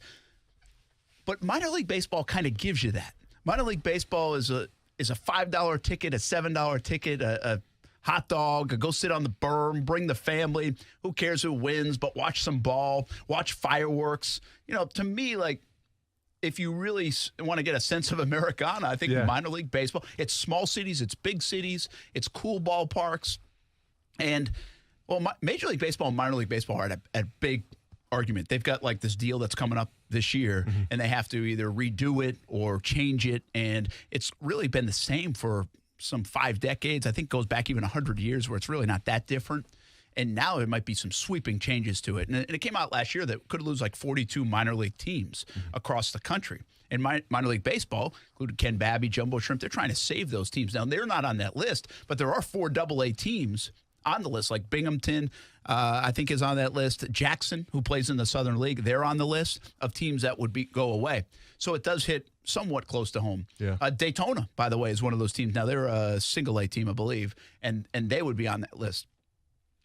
So already you don't like that, and I don't think a lot of people like that. Major League Baseball wants to take more control of it. They don't like the ballparks. They're not as nice as they should be.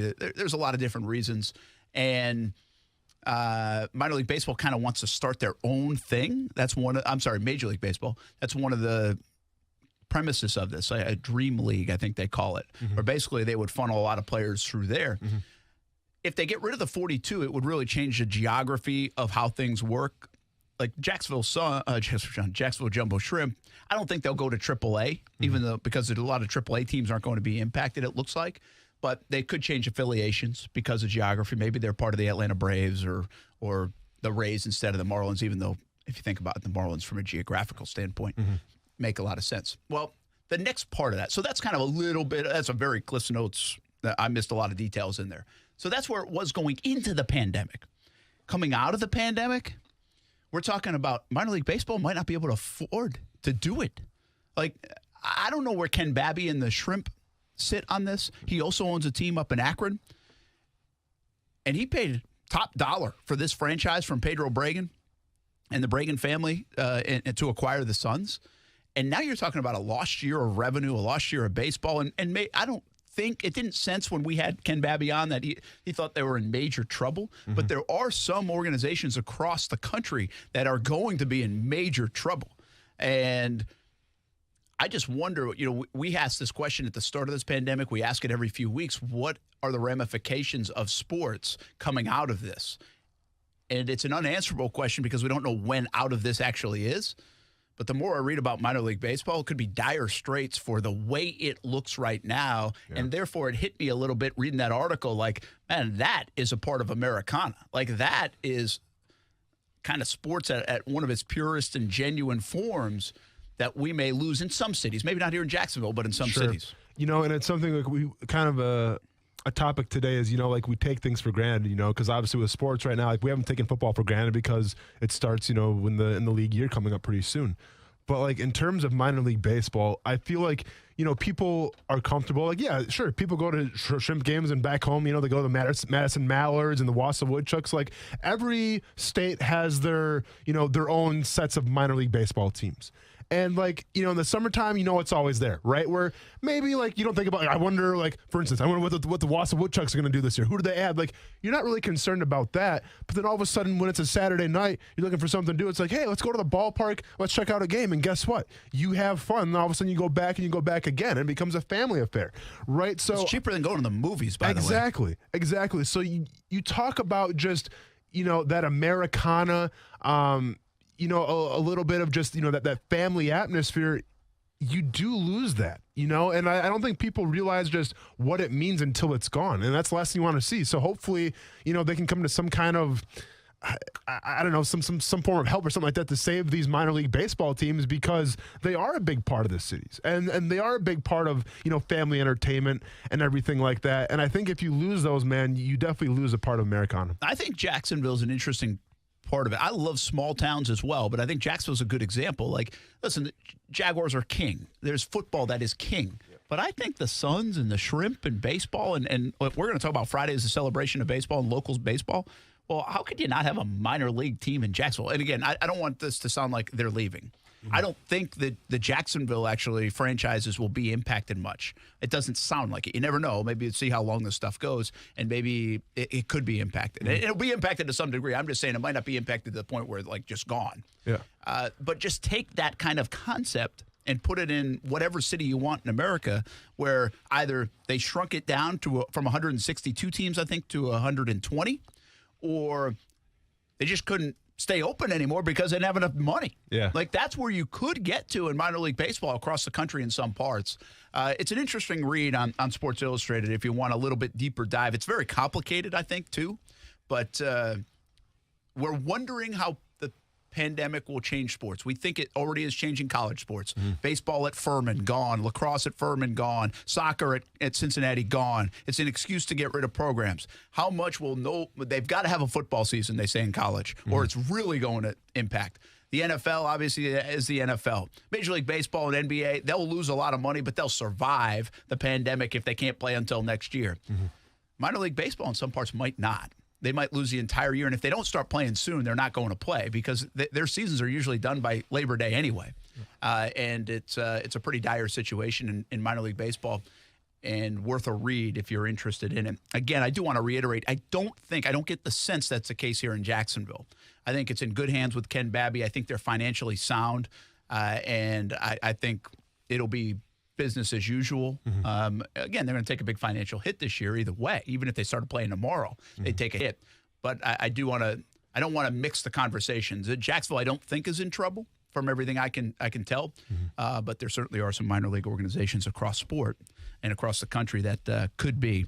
And some of this has to do with major disagreement with the way they do things with Major League Baseball right now. Brent Martineau, Austin Lane, Coos, as we wrap up a Wednesday edition of Action Sports Jax on ESPN 690. I will just give you a little teaser on baseball. If I got a question out there, and I'm going to throw another one out there tomorrow, but who's the best high school baseball team ever from Jacksonville? If you know the area, if you know the game, if you've been around the high school scene in baseball, and I know that's not for everybody, what do you think? Send them in on Twitter at Brent A.S. Jax. We're going to talk local baseball on Friday. I've got a bunch of guests coming on. We had Chipper Jones on today. We'll likely replay some of that, if not all of that, on Friday. But it'll be a cool show. I think it's going to be a lot of fun if you like local baseball. And I think it's not celebrated enough. We talked about underappreciated Jags. I think the baseball scene in Jacksonville, the products that it produces that go on to professional ball, college ball, big league ball, is underappreciated, quite frankly, in Jacksonville. So we're going to celebrate it a little bit on Friday. One of the questions I will ask as well, and I'll probably put this one out on social media tomorrow, who is Mr. Baseball in Jacksonville? Like, who do you think of? In football, see, I think several names come to mind, right? Bob Hayes, Tim Tebow, even Corky Rogers, the late Corky Rogers. I think they come to mind when you talk football. Who comes to mind when you talk baseball? We'll talk a little bit more about that all on Friday. Big news coming out today. Kuz, what's the latest with the NBA? Mid-July, is that like hopeful? Or do you think, is there momentum that they really believe facilities and all of that could open up? Orlando could be the destination for these neutral site playoffs, essentially, that could start in mid-July. Yeah, The Athletic tweeted out at this point 2 hours ago. They're saying Orlando's Walt Disney World is on track to win the bid to become NBA's playing site to resume the 1920 season with hope that the games would tip off by mid-July. All right, so they have the camps and get back on. How much have they said how much time they need? Like football, everybody says 8 weeks. They don't need that much time in the NBA. I think we're talking about a 2 or 3 week stretch, probably. Yeah, I haven't heard. I think that was up for that was a debate that they were having. I think they were saying, some teams might need a little bit more time, and then the main part was how do you figure out the 8th seed if you're going to do that, and how you would get teams going. But it didn't sound like there was a concern of you need months to prepare. It's like a few weeks, and you should be good to go. Keep in mind, there's only like 2 weeks left in the regular season, so and they'll just go to the playoffs, right? They'll cancel those 16 games. I think so. That's the plan, I believe. How's the Drive and Dish podcast going anyway, Kuz? Like, what have you been talking about? The Last Dance was beautiful. Oh, yeah, Last Dance all the time. Let's talk about it some more, Kuz. Bring us back to Michael Jordan some more, man. Let's just more MJ, please. Bask in the greatness a little bit. Let's talk about number 45 a little more. We were debating, though, and this could be, I guess you could spin it to Jags. Like, would there be a specific season of the Jaguars? I know you kind of talked about, I think you said 17 when we first started, but would there be a season of the Jags that you would want, like a behind-the-scenes access documentary about? Well, listen, I think some people would want 96. I think a lot of people would want 99, because 99 Jags were arguably the best football team in the league. Yeah. And they lost to the Titans 3 times and shouldn't have in 99% of Jags fans' minds, right? Correct. And should have gone to the Super Bowl. So that's a good question in terms of which one. I would say 99 first, because there's the stories about how it all melted down at halftime and coming out in that second half in the championship game. So I think that would probably be eye-opening and revealing for Jags fans. I think in 20 years, in 25 years, I already have said it. It's 2035, summer of 2035. I'm unveiling the documentary of Saxonville and what happened to everybody. From Telvin Smith to Jalen Ramsey to Yannick Ngakoue to Calais Campbell, who might be like president by then. But I think the 17 team is, from that domination to distinct. Well, keep in mind the personalities too. To distinct disappointment. Yeah. I should have said from domination to extinct. So then, it doesn't have to be... From apex predator to extinct.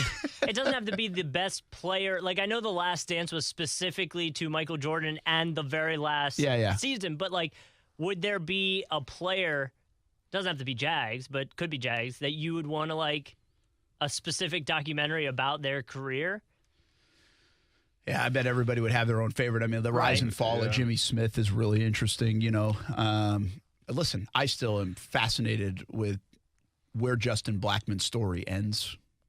And again, Telvin Smith is one that's very interesting now. I mean, how does a guy just lose the love of football and now end up where he's ended up, and who knows where he's going? I think from the trials and the tribulations, you have to go Justin Blackmon, right? Because, the first-round pick, and when he, his rookie year, he had some – I remember some of the games we watched him play. Brandon was like, this guy's going to be the guy for the next decade or so. This guy's going to be an all-pro. Everybody thought that. I'd never seen a guy out there catch balls the way he did in practice. And then obviously, he falls off and never really got a chance to really showcase his talents. So, as far as, it's not a feel-good story, obviously. It's a cautionary tale, if you will, but I think that's one that Jaguars fans like to see behind the scenes a little bit and pull back the curtain. All right. The other big thing before we go today, and again, this is a step in the right direction, but this is a story this afternoon that came out. Division I Council of the NCAA voted to allow voluntary on-campus athletic activities to resume in football and men's and women's basketball. That will start June 1st. There was a moratorium on this through May 31st. So basically they're saying in like a week and a half or so, 2 weeks, you can get back on campus. It will start with students that are already in the area, student athletes that then go voluntary workout so far. And that's a step in the right direction. It doesn't seem like much, but I think it starts the ball rolling. And now there's talk that the athletic directors are trying to say, okay, how are we going to manage this? What are we going to do for testing if we want testing? A lot of it, once again, will fall in line with local governments. So there's a lot of minutia in there. I think the storyline is, hey, campuses could start opening up. That's got to be a good sign for football and everything else going forward in the fall. And we've already seen a lot of campuses say we expect students on campus. The Miami president came out and said we expect the college football season. Might not be fans, but we expect the college football season. Yeah, listen, it's progress. It's crazy how in one day things can change like that. But once again, I go back to my old standby, Brent. I'm going to keep preaching it till I see it happen. We need to get on the same page. Get on the same page. Communication, Brent. It's big in radio, big in the NFL, and big in anything to do with business. I will say this, though. There was a hint this week that we are more on the same page because it became less of a red-blue state type thing. Yeah. When, obviously, Florida, Texas, California, New York. Yeah, California's coming back now, too, by the way, which is crazy. That's what I mean. How insane is that? So that became a little more on the same page because we're talking about red and blue states kind of doing the same thing. Yep. So it feels that we're headed in that direction. All right, a lot of fun today. Thanks to Chipper Jones for stopping by. Greg Coleman, really fun conversation as well. We'll do it all again tomorrow on ESPN 690. We'll see you on TV tonight, CBS 47 and Fox 30. Hey everyone, this is Brett Martineau from Action Sports Jax on ESPN 690. Hope you catch the show Monday through Friday from 3 p.m. to 6 p.m. on 10 different platforms. But if you missed the show, you missed this. Dana White with us, president of the UFC. You don't realize how much you miss live sports. I'd even watch golf right now. Oh, Dana, don't say that, man. I have to talk about golf like twice a week on this show. Subscribe to the podcast and check the show out on Action Sports Jax on ESPN 690. Get the podcast daily. All you have to do is search ESPN 690 in your podcast app. J. David Tax Law wants you to know that they are here to help individuals and businesses with tax debt issues during the coronavirus pandemic. Hey, everybody, this is Brent Martineau. Tax problems can be extremely stressful, especially now. If you owe a tax debt, there are new programs available that can help reduce or eliminate your IRS or sales tax burden. These programs expire on July 15th, so don't wait. Get the help you need with tax debt, payroll taxes, bank levies, wage garnishments, tax liens, and unfiled returns. With a $1 trillion economic stimulus package on the way, the IRS will be collecting an unprecedented amount of tax debt to fund this historic initiative. At J. David Tax Law, only highly experienced tax attorneys will represent you. Never trust your tax situation to anyone you can't walk in and look in the eye. If you have federal